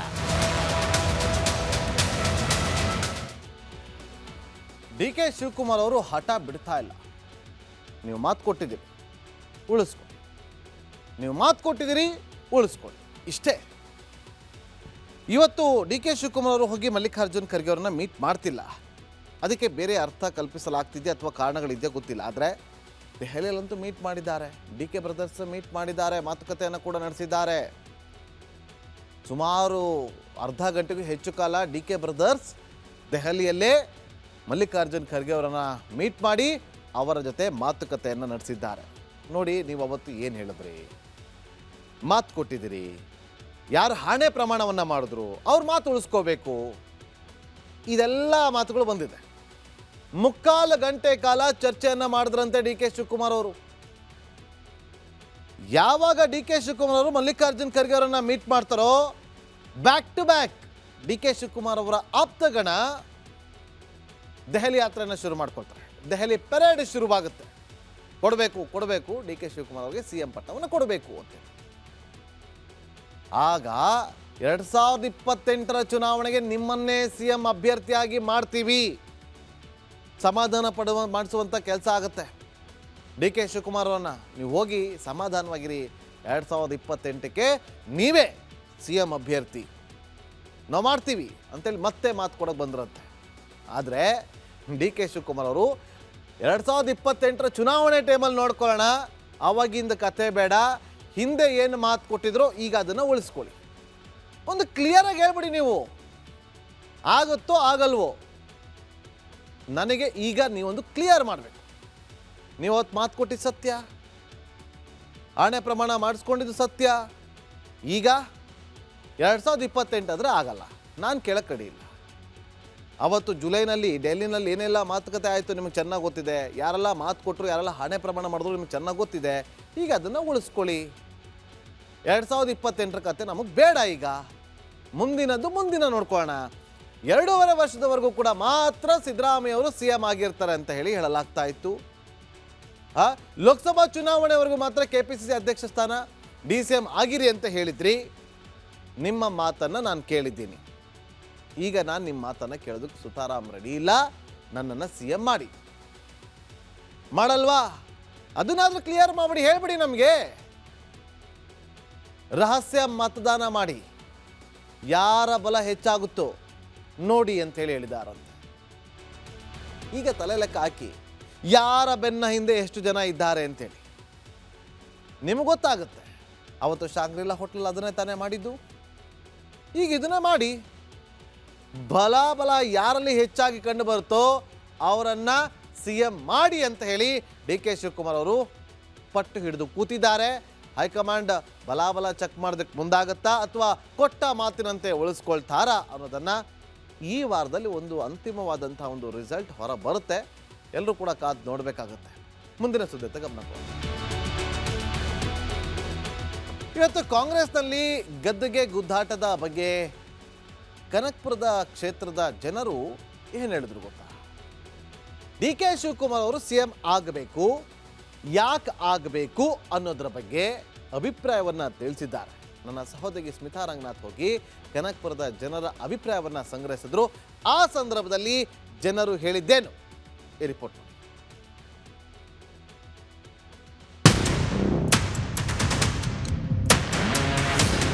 D K Shivakumar ಅವ್ರು ಗೊತ್ತಾ? ಗೊತ್ತು. ಉಪಮುಖ್ಯಮಂತ್ರಿ ಆಗಿ ಸಾಕ, ಮುಖ್ಯಮಂತ್ರಿ ಆಗ್ಬೇಕಾ ಡಿ ಕೆ ಶಿವಕುಮಾರ್? ಅವರಿಗೆ ಆಶ್ವಾಸನೆ ಕೊಟ್ರಲ್ಲ ಸೆಂಟ್ರಲಿಂದ 2.5 ವರ್ಷ ಅವ್ರು ಕೊಡ್ಲೇಬೇಕು. ಯಾಕೆ ಕೊಡಲ್ರು? ಆಶ್ವಾಸನೆ ಕೊಟ್ಟಿಲ್ವಂತೆ. ಸಿದ್ದರಾಮಯ್ಯನೇ ಮುಂದುವರಿಬೇಕು ಅನ್ನುವಂಥ ಅಕ್ಕೇರಿದತ್ತ ಅವನಿಗೆ. 2.5 ವರ್ಷ ಶಿವಕುಮಾರ್ ಮುಂದುವರಿಬೇಕು. ನ್ಯಾಯ ಒಂದೇ. 2.5 ವರ್ಷ ಕೊಡ್ತೀವಿ ಅಂತ ಹೇಳ್ರಲ್ಲ, ಯಾಕೆ ಕೊಡಲ್ರು? ಕೊಡದೆ ಹೋದ್ರೆ ಏನ್ ಮಾಡ್ತೀರಾ? ಕೊಡದೆ ಹೋದ್ರೆ ವಿಧಾನಸೌಧಕ್ಕೆ ಮುತ್ತಿಗೆ ಹಾಕ್ತೀವಿ, ಎಳೆದು ಈಚು ಬಿಟ್ಟು ಕೂತ್ಕೊತಾರೆ ಚೇರ್ಗೆ. ಯಾರನ್ನ ಎಳ್ದು ಆಚೆ ಬಿಡ್ತಾರೆ? ಯಾರನ್ನ ಸಿದ್ದರಾಮಯ್ಯನೇ ಎಳೆದು ಬಿಡ್ತಾರೆ. ಎಳ್ದು ಬಿಡ್ತಾರೆ. ಮತ್ತೆ ನೀವು ಹೋಗ್ತೀರಾ? ಎಲ್ಲ ಹೋಯ್ತೀವಿ. ಅಧಿಕಾರ ಬಂದಾಗ 13ರಿಂದ 18ರಲ್ಲಿ ನಾನು ಕಾಂಗ್ರೆಸ್ ಅಂತೀರಾ, ಅಧಿಕಾರ ಹೋದೆಡ್ಗೆ ಹಿಂದ ಅಂತೀರಾ. ನೋಡಿ ಮೇಡಮ್, ಡಿ ಕೆ ಯಾರಂಗೆ ಹೇಳ್ತೀರ? ಸಿದ್ದರಾಮಯ್ಯನವರೇ ನೇರವಾಗಿ ಇಲ್ಲೆಲ್ಲ ಜನಾಂಗ ಇದ್ದೀವಿ. ಒಬ್ಬ ರಾಜಕಾರಣಿಗೆ ಜನಾಂಗ ಹಿಡ್ಕೊಂಡು ರಾಜಕಾರಣ ಮಾಡಿದ್ರು. ಡಿ ಕೆ ಶಿವಕುಮಾರು 100 ಸಾರಿ ಹೇಳಿದ್ದಾರೆ, ನಾನು ಹುಟ್ಟು ಅನಿವಾರ್ಯ, ನಾನು ಇಂಥ ಜಾತಿ ಉಡಬೇಕು ಅಂತ ನಾನು ಅರ್ಜಿ ಹಾಕೋಲಿಲ್ಲ, ಅದು ನನ್ನ ತಂದೆ ಮತ್ತು ದೇವರ ಆಶೀರ್ವಾದ ಅಂತ. ಸರ್ವ ಜನಾಂಗವನ್ನು ಯಾರಾದರೂ ಪ್ರೀತಿ ಮಾಡಿದ್ರೆ ಅದು ಡಿ ಕೆ ಶಿವಕುಮಾರ್ ಅವರು. ಇಡೀ ತಾಲೂಕಿನಲ್ಲಿ ಜನಾಂಗ ಇಲ್ಲದ ನಾಯಕ ಅಂದರೆ ಶಿವಕುಮಾರೇ. ಆಯಿತಾ? ನಾನು ನಿಮ್ಗೆ ಏನು ಕೇಳಿ ಇಚ್ಛೆ ಪಡ್ತೀನಿ, ಆವಾಗಲೇ ಒಂದು ಮಾತಂದ್ರಿ, ಏನೋ ಭಾಳ ಶಾಂತಿವಾಗಿದ್ದಾರೆ ಅಂತ. ಮೇಡಮ್, ಸಮುದ್ರದಲ್ಲಿ ಅಲೆ ಇರ್ತದೆ, ಅಲೆ ಬರ್ತಾ ಇರ್ತದೆ. ಒಂದು ಸಾರಿ ಸುನಾಮಿ ಆದರೆ ಏನು ಕೊಚ್ಕೊ ಹೋಗ್ತದೆ ಗೊತ್ತಿಲ್ಲ. ಅದೇ ರೀತಿ ಶಾಂತವಾಗಿರ್ತ ಜ್ವಾಲಾಮುಖಿ, ಸಿಡಿದ್ರೆ ಅದ್ರ ಪರಿಣಾಮ. ಅದೇ ರೀತಿ ಶಿವಕುಮಾರ್ ಅವರು ತನ್ನ ತಾಯಿಯಾದ ಸೋನಿಯಾ ಗಾಂಧಿಯವರ ಮುಖ ನೋಡ್ಕೊಂಡು ಸುಮ್ಮನವ್ರೆ. ಕಾಂಗ್ರೆಸ್ ಪಕ್ಷ ತನ್ನ ತಾಯಿ ಅಂತ ಸುಮ್ಮನವ್ರೆ. ಅವರು ಎಷ್ಟು ನೋವು ನುತ್ತಾರೆ. ಕಾರ್ಯಕರ್ತರು ನಾವೆಲ್ಲರೂ ಸುನಾಮಿಗಳಾಗ್ತೀವಿ. ಆ ಸಮಯ ಹತ್ರ ಬರ್ತದೆ. ಕಾಂಗ್ರೆಸ್ ಮನೆ ಏನದೆ, ಆ ಕಾಂಗ್ರೆಸ್ ಮನೆಯೇ ನನ್ನ ದೇವಸ್ಥಾನ, ಕಾಂಗ್ರೆಸ್ ಆಫೀಸೇ ನನ್ನ ದೇವಸ್ಥಾನ ಅಂತ ನಮ್ಮ ಸಾಹೇಬರು ಇದುವರೆಗೂ ಹೇಳ್ಕೊ ಬಂದವ್ರೆ. ಕಾಂಗ್ರೆಸ್ ಬಿಟ್ಟೋಗೋ ಪ್ರಶ್ನೆ ಇಲ್ಲ. ಈ ನಮ್ಮ ನಾಗರಾಜ್ ಅವರು ಹೇಳ್ದಂಗೆ ಜ್ವಾಲಾಮುಖಿ ಸಿಡಿದ್ರೆ ಶಿವಕುಮಾರ್ ವಿರೋಧಿಗಳು ಕೊಚ್ಕೊಂಡು ಹೋಗ್ತಾರೆ ಹೊರತು ಕಾಂಗ್ರೆಸ್ ಏನೂ ಆಗಲ್ಲ. ಶಿವಕುಮಾರ್ ವಿರೋಧಿಗಳಿಗೆ ತಕ್ಕ ಪಾಠ ಕಲಿಸುವ ಯಾರು ಶಿವಕುಮಾರ್ ವಿರೋಧಿ ಅಂದ್ರೆ ಯಾರು? ಯಾರು ಇವಾಗ ಶಿವಕುಮಾರ್ ಅವರು CM ಆಗೋಕ್ಕೆ ಹಡ್ಗಾಲ್ ಆಗ್ತಿದ್ದಾರೆ, ಅವರು ಶಿವಕುಮಾರ್ ವಿರೋಧಿಗಳು. ಬೇರ್ ಮಠದಿಂದ ಪಕ್ಷ ಕಟ್ಕೊಂಡ್ಬಂದವರು DK ಶಿವಕುಮಾರ್ ಅವರು ಬರ್ತೆ ಕಾಂಗ್ರೆಸ್ ಅಂತ ಅವ್ರನ್ನ ಹೇಳ್ಬೋದು. ತಮಗೆ ಗೊತ್ತಲ್ಲ ಮೇಡಮ್, ಸಿದ್ದರಾಮಯ್ಯ ಸಾಹೇಬರು ಯಾವ ಪಕ್ಷದಿಂದ ಬಂದಿದ್ದಾರೆ ಅಂತ. ಸೊ ಅದಕ್ಕೇನೆ ನಾವು ಆಂದೋಲನ ಮಾಡ್ತೀವಿ ಅಂತ ಹೇಳ್ತಾರೆ. ಆಯ್ತು, ನೀವೇನ್ ಹೇಳ್ತೀರಾ ಸರ್? ಸಿದ್ದರಾಮಯ್ಯನ DK ಶಿವಕುಮಾರ್ ಅವರು? DK ಶಿವಕುಮಾರ್ ಅವರು ಚಿಕ್ಕದ್ರಿಂದ ಅವರು ಭಾಳ ಕಾಂಗ್ರೆಸ್ ಅಂತ ಬಂದಿರೋರು. ಅವರು ಯೂತ್ ಕಾಂಗ್ರೆಸ್ಸಿಂದನೂ ಬಂದು ಈ ಮಟ್ಟಕ್ಕೆ ಬಂದಿದ್ದಾರೆ. ಅವರ ಶ್ರಮ ಏನಿದೆ ಆ ಶ್ರಮ ತಕ್ಕಂತೆ ದೇವರು ಪ್ರತಿಫಲ ಅವ್ರಿಗೆ ಸಿಗುತ್ತೆ ಅಂತ. ವಯಸ್ಸಿದೆ, ಕಾಯಿಲೆ, 2028ಕ್ಕೆ CM ಆಗ್ಲಿ, ಯಾರು ಬೇಡ ಅಂತಾರೆ? ಸಿದ್ದರಾಮಯ್ಯನವರು ಮೊದಲೊಂದು ಸತಿ ಆಗೋರಲ್ಲ ಮೇಡಮ್. ಈಗ DK ಶಿವಕುಮಾರ್ ಅವರು ದಳದಿಂದ ಬಂದವರು. ನಮ್ಮ ಸಾಹೇಬರು DK ಶಿವಕುಮಾರ್ ಹುಟ್ಟು ಕಾಂಗ್ರೆಸ್ ಪಾರ್ಟಿ ಇದ್ದ. ಕಾಂಗ್ರೆಸ್ ಪಾರ್ಟಿ ಟೀಟ್ ಕೊಡದೆ ಇದ್ದಾಗ ಇಂಡಿಪೆಂಡೆಂಟ್ ನಿಂತು ಸೈಕಲ್ ಕುರ್ತಲ್ಲಿ ಗೆದ್ದು ಕಾಂಗ್ರೆಸ್ ಪಾರ್ಟಿಲಿ ಇರೋರು. ಇವತ್ತೇನಾದ್ರು ಇಡೀ ಕರ್ನಾಟಕದಲ್ಲಿ ಏನಾದ್ರು ಒರಿಜಿನಲ್ ರಕ್ತ ಅಂತ ಕಾಂಗ್ರೆಸ್ ರಕ್ತ ಅಂತ ಇದ್ರೆ ನಮ್ಮ ದೇಶದಲ್ಲೇ ಇದ್ರು DK ಶಿವಕುಮಾರ್ ಒಬ್ಬರೇ ಅಂತೇವೆ. ಶಾಸಕರ ಬೆಂಬಲವಿದ್ದೇ KPCC ಅಧ್ಯಕ್ಷರು ಮಾಡಿರೋದು, ಅಧ್ಯಕ್ಷರಾಗಿರೋದು. ಮುಖ್ಯಮಂತ್ರಿ ಆಗೋಕ್ಕೆ ಯಾವ ಬೆಂಬಲ, ಏನು ಹೈಕಮಾಂಡ್ ಬೆಂಬಲ ಬೇಕು ಅಷ್ಟೇ. 140 ಶಾಸಕರು ಕೂಡ ಬೆಂಬಲ ಸೂಚಿಸ್ತಾ ಇದ್ದಾರೆ. ಹಂಗಾದ್ರೆ DK ಶಿವಕುಮಾರ್ ಅವರಿಗೆ ಹೈಕಮಾಂಡ್ ಬೆಂಬಲ ಇಲ್ಲ ಅಂತೀರಾ? ಇದೆ, 100% ಇದೆ. ಆದರೆ ಏನು ಅಂದರೆ ಸಿದ್ದರಾಮಯ್ಯನವರು ಸ್ವಲ್ಪ ಹೈಯಿಂದ ಅದು ಇದು ಅಂತ ಕ್ರಿಯೇಟ್ ಮಾಡ್ತಾ ಇದ್ದಾರೆ, ಕ್ರಿಯೇಟಿವಿಟಿ ಜಾಸ್ತಿ ಮಾಡ್ತಾ ಇದ್ದಾರೆ. ಇಲ್ಲಿ ಕ್ರಿಯೇಟಿವಿಟಿ ಏನು ನಡೆಯಲ್ಲ, ಹೈಕಮಾಂಡ್ ತೀರ್ಮಾನವೇ ಅಂತಿಮ ತೀರ್ಮಾನ. ಶಿವಕುಮಾರ್ ಇದು ಮುಖ್ಯಮಂತ್ರಿ ಆಗೋದ್ರಲ್ಲಿ ಸಂಶಯ ಇಲ್ಲ, ಹಾಗೆ ಆಗ್ತಾರೆ. ಸಿದ್ದರಾಮಯ್ಯನ ಮುಖ ನೋಡಿ ಯಾರು ಓಟ್ ಹಾಕಿಲ್ಲ, ನಮ್ಮ ಅಭಿವೃದ್ಧಿ ಆಗಿಲ್ಲ. ಮಾಸ್ ಲೀಡರ್ ಅಂತಾರೆ ಸರ್, ನೀವು ನೋಡಿದ್ರೆ ಸಿದ್ದರಾಮಯ್ಯ ಮುಖ ನೋಡಿ ಓಟೇ ಹಾಕಿಲ್ಲ ಅಂತೀರಾ? ಅವ್ರದ್ದೇನು ಅಂತ ಪ್ರಾಬಲ್ಯ ಇಲ್ಲ. ಯಾಕೆ ಅಂತ ಅಂದರೆ ಅವರು ಶಿವಕುಮಾರಿಂದನೇ ಅಭಿವೃದ್ಧಿ ಆಗಿರೋದು. ಅವರು ಸಿದ್ದರಾಮಯ್ಯ ಬರಬೇಕಾದ್ರೆ, ಈಗ ಆಲ್ರೆಡಿ ಚೀಫ್ ಮಿನಿಸ್ಟರ್ ಆಗಬೇಕಾದ್ರೆ ಶಿವಕುಮಾರೇ ಇಂಪಾರ್ಟೆಂಟು. ಇವ್ರು ಇಲ್ಲದೆ ಹೋಗಿದ್ರೆ ಸಿದ್ದರಾಮಯ್ಯ ಎಲ್ಲಿ ಬರ್ತಿದ್ರು? ಇವ್ರನ್ನ ಸಿದ್ದರಾಮಯ್ಯನ ಕರ್ಕೊಬಂದವರೇ ಶಿವಕುಮಾರ್ ಅವರು. ಆದ್ದರಿಂದ ಸಿದ್ದರಾಮಯ್ಯ ಮಾಡಿರೋದು ತುಂಬ ತಪ್ಪು ಮಾಡಿದ್ದಾರೆ. ಇವ್ರಿಗೆ ಅಧಿಕಾರ ಬಿಟ್ಕೊಡ್ಬೇಕು. ಆದ್ದರಿಂದ ಇವರು CM ಆಗಲೇಬೇಕು.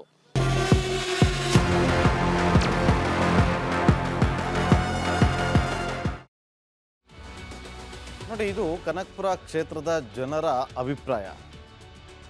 ನಮ್ಮ ನಾಯಕರು ತುಂಬ ಕೆಲಸ ಮಾಡಿದ್ದಾರೆ, ಅವ್ರಿಗೊಂದು ಅವಕಾಶ ಮಾಡಿಕೊಡಿ ಅಂತ ಹೇಳಿ ಕೇಳ್ಕೊಳ್ತಿದ್ದಾರೆ. ಆದರೆ DK ಶಿವಕುಮಾರ್ ಅವರು ಒಂದು ಸ್ಪಷ್ಟವಾಗಿ ಹೇಳಿಬಿಟ್ಟಿದ್ದಾರೆ, ನೀವು ಏನು ಹೇಳಿದಿರೋ ಮಾತು ಕೊಟ್ಟಿದ್ದು ಅದನ್ನು ಉಳಿಸ್ಕೊಳ್ಳಿ. ಇಲ್ವಾ, ನನಗೆ ಗೊತ್ತು ನನ್ನ ದಾರಿ ಹೇಗೆ ಹಾಕ್ಕೋಬೇಕು ಅಂತೇಳಿ, ಆ ದಾರಿನಲ್ಲಿ ನಾನು ನಡ್ಕೊಂಡು ಹೋಗ್ತೀನಿ, ನನ್ನ ದಾರಿ ನನಗೆ ಅಂತ ಹೇಳಿದ್ದಾರೆ. DK ಶಿವಕುಮಾರ್ ಅವರು ನಮಗೆ ಸಿಕ್ಕಿರುವಂಥ ಮೂಲಗಳ ಮಾಹಿತಿ ಪ್ರಕಾರ ಇವತ್ತು ರಾಜ್ಯ ಕಾಂಗ್ರೆಸ್ ಪಾಳ್ಯದಲ್ಲಿ ಆಗ್ತಾ ಇರುವಂಥ ಇಂಥ ಒಂದು ಬೆಳವಣಿಗೆಯಿಂದಾಗಿ ಬೇಸರವನ್ನು ವ್ಯಕ್ತಪಡಿಸ್ತಾ ಇದ್ದಾರೆ, ಬೇಸತ್ತು ಹೋಗಿದ್ದಾರೆ. ಹೈಕಮಾಂಡ್ ಕೊಟ್ಟ ಮಾತಿನಂತೆ ನಡೆದುಕೊಳ್ಬೇಕು. ಇವತ್ತು ಮುಂದಿನ ಅವಧಿಗೆ CM ಸ್ಥಾನ ನನಗೆ ಬಿಟ್ಟು ಕೊಡಬೇಕು, ಇಲ್ಲವಾದರೆ ನನ್ನ ದಾರಿಯನ್ನು ನಾನು ನೋಡಿಕೊಳ್ತೀನಿ. ನೀವೇನು ಮಾತು ಕೊಟ್ಟಿದ್ದೀರಿ ನಡ್ಕೊಳ್ಳಿ. ಪಟ್ಟು ಹಿಡಿದು ಕುಳಿತುಕೊಂಡಿದ್ದಾರೆ DK ಶಿವಕುಮಾರ್ ಅವರು. ನಾನು ಸುತಾರಾಮ್ ಒಪ್ಕೊಳ್ಳಲ್ಲ. ನೀವೇನು ಮಾತು ಕೊಟ್ಟಿದ್ದೀರಿ, 2.5 ವರ್ಷ ಅವರು, 2.5 ವರ್ಷ ನಾನು ಅಂತೇಳಿ ಮುಗೀತು, ನನಗೆ ಮಾಡಿ. ಯಾವಾಗ ಹಠಕ್ಕೆ ಬಿದ್ದರೂ DK ಶಿವಕುಮಾರ್ ಅವರು, ಹೈಕಮಾಂಡ್ ಕಂಗಾಲಾಗೋಗಿದೆ. ಏನಪ್ಪ ಇದು DK ಶಿವಕುಮಾರ್ ಈ ಥರ ಹಠಕ್ಕೆ ಬಿದ್ದುಬಿಟ್ಟಿದ್ದಾರಲ್ಲ.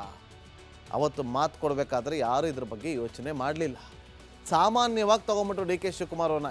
ಬಿಡು, ಆ ಟೈಮ್ ಬಂದಾಗ ನಾವು ಸಮಾಧಾನ ಮಾಡಿದ್ರಾಯ್ತು ಅಂತ ಅಂದುಕೊಂಡ್ರಂತೆ.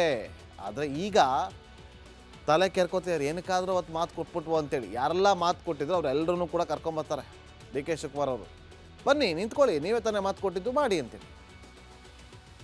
ಕಳೆದ 1 ತಿಂಗಳಿನಿಂದ DK ಶಿವಕುಮಾರ್ ಅವರು ಎಲ್ಲೇ ಹೋಗಲಿ ಎಲ್ಲೇ ಬರಲಿ ಒಂದು ಮಾತನ್ನು ಹೇಳ್ತಾರೆ, ನಾನು ಪಕ್ಷಕ್ಕೋಸ್ಕರ, ಕಾಂಗ್ರೆಸ್ ಪಕ್ಷಕ್ಕೋಸ್ಕರ ನಾನು ಜೈಲಿಗೆ ಹೋಗಿ ಬಂದೆ. ಅವತ್ತು ನಾನು ಜಗಲಿಲ್ಲ, ಅವತ್ತು ನಾನು ಕುಗ್ಗಲಿಲ್ಲ. ಪಕ್ಷಕ್ಕೋಸ್ಕರ ದುಡಿದಿರುವಂಥ ವ್ಯಕ್ತಿ ನಾನು. ಪಕ್ಷ ಸಂಘಟನೆಗೋಸ್ಕರ ಬೂತ್ ಮಟ್ಟದಿಂದ ಕೆಲಸವನ್ನ ಮಾಡಿರುವಂಥ ವ್ಯಕ್ತಿ ನಾನು.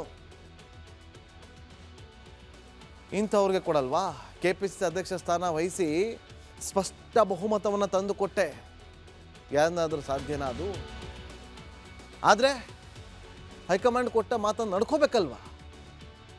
ಹೈಕಮಾಂಡ್ ಹೇಳಿದಕ್ಕೆ ಅಲ್ವಾ ನಾನು ಅವತ್ತು CM ಸ್ಥಾನನ ಬಿಟ್ಟು ಕೊಟ್ಟಿದ್ದು. ಇಲ್ಲ ಅಂದರೆ ಅವತ್ತೇ ಬಿಟ್ಟು ಕೊಡ್ತಾ ಇರಲಿಲ್ಲ ಸಿದ್ದರಾಮಯ್ಯ ಅವರು, ಬಿಟ್ಕೊಡ್ತಾ ಇರಲಿಲ್ಲ. ಅವತ್ತು ಹಣೆ ಪ್ರಮಾಣಗಳೆಲ್ಲ ಆಗಿದೆ ಅಂತ ಇದೆ ನಮಗೆ ಮಾಹಿತಿ, ಗೊತ್ತಿಲ್ಲ ಅದು ಎಷ್ಟು ಸತ್ಯ ಎಷ್ಟು ಸುಳ್ಳು. ಯಾರು ಆಣೆ ಮಾಡಿದ್ರು, ಯಾರು ಪ್ರಮಾಣ ಮಾಡಿದ್ರು, ಯಾರು ಮಾತು ಕೊಟ್ಟರು, ಯಾರು ಇವರನ್ನು ಸಮಾಧಾನ ಮಾಡಿದ್ರು, ಅಲ್ಲಿ 4 ಗೋಡೆಯ ಮಧ್ಯದಲ್ಲಿ ಕೂತಿದ್ದಂಥ ಆ 4-5 ಜನರಿಗೆ ಮಾತ್ರ ಗೊತ್ತು, ಇನ್ಯಾರಿಗೂ ಗೊತ್ತಿಲ್ಲ. ಡಿ ಕೆ ಸುರೇಶ್ ಅವರು, ಡಿ ಕೆ ಶಿವಕುಮಾರ್ ಅವರು ಸಮಾಧಾನ ಆದರೂ ಕೂಡ ಅವತ್ತು ಡಿ ಕೆ ಸುರೇಶ್ ಅವರು ಸುತಾರಾಮ್ ಒಪ್ಪಿಕೊಳ್ಳೋದಕ್ಕೆ ಸಿದ್ಧರಿರಲಿಲ್ಲ. ಡಿ ಕೆ ಸುರೇಶ್ ಅವ್ರನ್ನೂ ಕೂಡ ಸಮಾಧಾನ ಪಡಿಸ್ತಾರೆ. ಅದಾದ ಬಳಿಕ ಡಿ ಕೆ ಶಿವಕುಮಾರ್ ಅವ್ರನ್ನ ಡಿ ಕೆ ಸುರೇಶ್ ಅವರು ಬನ್ನಿ ನೋಡೋಣ, ಕಾದು ನೋಡೋಣ ಅಂತೇಳಿ ಕರ್ಕೊಂಡ್ಬರ್ತಾರೆ. ಇದೆಲ್ಲದರ ಬೆಳವಣಿಗೆಯ ನಡುವೆ ಅವತ್ತು ಬಂದರು, ಸಿದ್ದರಾಮಯ್ಯ ಅವರು CM ಆದರು. ಈಗ 2.5 ವರ್ಷ ಆಯಿತು, ಮಾತು ಕೊಟ್ಟಿದ್ದೀರಿ, ನಡೆಸ್ಕೊಳ್ಳಿ. ನಾನು ಭಿನ್ನಮತೀಯ ಚಟುವಟಿಕೆಯಲ್ಲಿ ಯಾವತ್ತೂ ಕೂಡ ತೊಡಗಿಸಿಕೊಂಡಿಲ್ಲ. ಸಂಪೂರ್ಣವಾಗಿ ನಾನು ಹೈಕಮಾಂಡ್ ಮೇಲೆ ವಿಶ್ವಾಸವನ್ನು ಇಟ್ಟುಕೊಂಡಿದ್ದೀನಿ. ನನ್ನ ನಿಷ್ಠೆ, ಪಕ್ಷ ನಿಷ್ಠೆಯನ್ನು ನೀವು ಕಡೆಗಣಿಸಿದ್ರೆ ನನಗೇನು ಹಾನಿ ಆಗಲ್ಲ, ಪಕ್ಷಕ್ಕೆ ಭಾರಿ ಹಾನಿ ಆಗುತ್ತೆ ಅಂತೇಳಿ ಒಂದು ಎಚ್ಚರಿಕೆಯ ಸಂದೇಶವನ್ನು ಡಿ ಕೆ ಶಿವಕುಮಾರ್ ಅವರು ರವಾನಿಸಿದ್ದಾರೆ. ಹಾಗಂತ ಸಿದ್ದರಾಮಯ್ಯ ಅವರು ಸುಮ್ಮನೆ ಇರ್ತಾರಾ? ಅಲ್ಲೂ ಪೆಟ್ಟು ತಿಂತಾರೆ, ಇಲ್ಲೂ ಪೆಟ್ಟು ತಿಂತಾರೆ. ಏನೂ ಮಾಡಲಿಲ್ಲ ಅಂದರೂ ಕೂಡ ಪೆಟ್ಟಂತೂ ಹೈಕಮಾಂಡ್ ತಿಂದೇ ತಿನ್ನುತ್ತೆ. ಅದು ಯಾವ ಥರ ಅನ್ನೋದು ಮಾತ್ರ ಕಾದು ನೋಡಬೇಕು. ಈಗ ಒಂದು ಬ್ರೇಕಿಂಗ್ ಲಭ್ಯವಾಗ್ತಾ ಇದೆ. ಸಚಿವ KJ ಜಾರ್ಜ್ ಅವರನ್ನ ಭೇಟಿಯಾಗಿದ್ದಾರೆ DCM DK ಶಿವಕುಮಾರ್ ಅವರು. ರಹಸ್ಯ ಸಭೆಯನ್ನು ನಡೆಸಿದ್ದಾರೆ. ನಾಯಕತ್ವ ಬದಲಾವಣೆ ಸಂಬಂಧ ಉಭಯ ನಾಯಕರು ಚರ್ಚೆ ನಡೆಸ್ತಾ ಇರುವ ಸಾಧ್ಯತೆ ಇದೆ. CM ಖರ್ಗೆಯನ್ನ ಭೇಟಿಯಾಗಿ ಬಂದಿದ್ರು. ಜಾರ್ಜ್ ಅವರ ಮನೆಗೆ ಭೇಟಿ ಕೊಟ್ಟಿದ್ದಾರೆ DCM DK ಶಿವಕುಮಾರ್ ಅವರು. KJ ಜಾರ್ಜ್ ಅವರು CM ಅವ್ರನ್ನು ಕೂಡ ಮೀಟ್ ಮಾಡಿದ್ರು. ಮಲ್ಲಿಕಾರ್ಜುನ್ ಖರ್ಗೆ ಅವ್ರನ್ನ ಕೂಡ ಮೀಟ್ ಮಾಡಿ ಬಂದಿದ್ರು. ಇವರನ್ನ ಮೀಟ್ ಮಾಡಕ್ಕೆ ಹೋಗಿದ್ದು ಯಾರು? DK ಶಿವಕುಮಾರ್ ಅವರು. ಕುತೂಹಲ ಕೆರಳಿಸ್ತಾರೆ. ಸಿದ್ದರಾಮಯ್ಯ ಅವರ ಆಪ್ತ, ಸಿದ್ದರಾಮಯ್ಯ ಅವರ ಬೆನ್ನಿಗೆ ಎಲುಬಾಗಿ ನಿಂತಿರುವಂಥವರು. ಕನಕಪುರ ಕ್ಷೇತ್ರದ ಜನ ಏನು ಹೇಳಿದ್ರು ಅಂತ ನೀವು ನೋಡಿದ್ರಿ. ಹಾಗಾದರೆ ವರ್ಣಾ ಕ್ಷೇತ್ರ, ಸಿದ್ದರಾಮಯ್ಯ ಅವರ ಕ್ಷೇತ್ರ, ಅಲ್ಲಿ ಜನ ಏನು ಹೇಳಿದ್ರು, ಜನರ ಮನಸ್ಸಲ್ಲಿ ಏನೆಲ್ಲ ಅಭಿಪ್ರಾಯಗಳು ವ್ಯಕ್ತವಾಗಿದೆ, ಇವತ್ತಿನ ಸಂದರ್ಭದಲ್ಲಿ ವರ್ಣಾ ಕ್ಷೇತ್ರದ ಜನ ಏನು ಎಕ್ಸ್ಪೆಕ್ಟ್ ಮಾಡ್ತಿದ್ದಾರೆ, ಸಿದ್ದರಾಮಯ್ಯ ಅವರು CM ಆಗಿ ಮುಂದುವರಿಬೇಕಾ ಅಥವಾ DK ಶಿವಕುಮಾರ್ ಅವರಿಗೆ ಬಿಟ್ಟು ಕೊಡಬೇಕಾ ಅನ್ನುವ ಪ್ರಶ್ನೆಗಳಿಗೆ ವರ್ಣಾ ಕ್ಷೇತ್ರದ ಜನರ ಉತ್ತರ ಏನಾಗಿತ್ತು ಗೊತ್ತಾ? ಈ ರಿಪೋರ್ಟ್ ನೋಡಿ.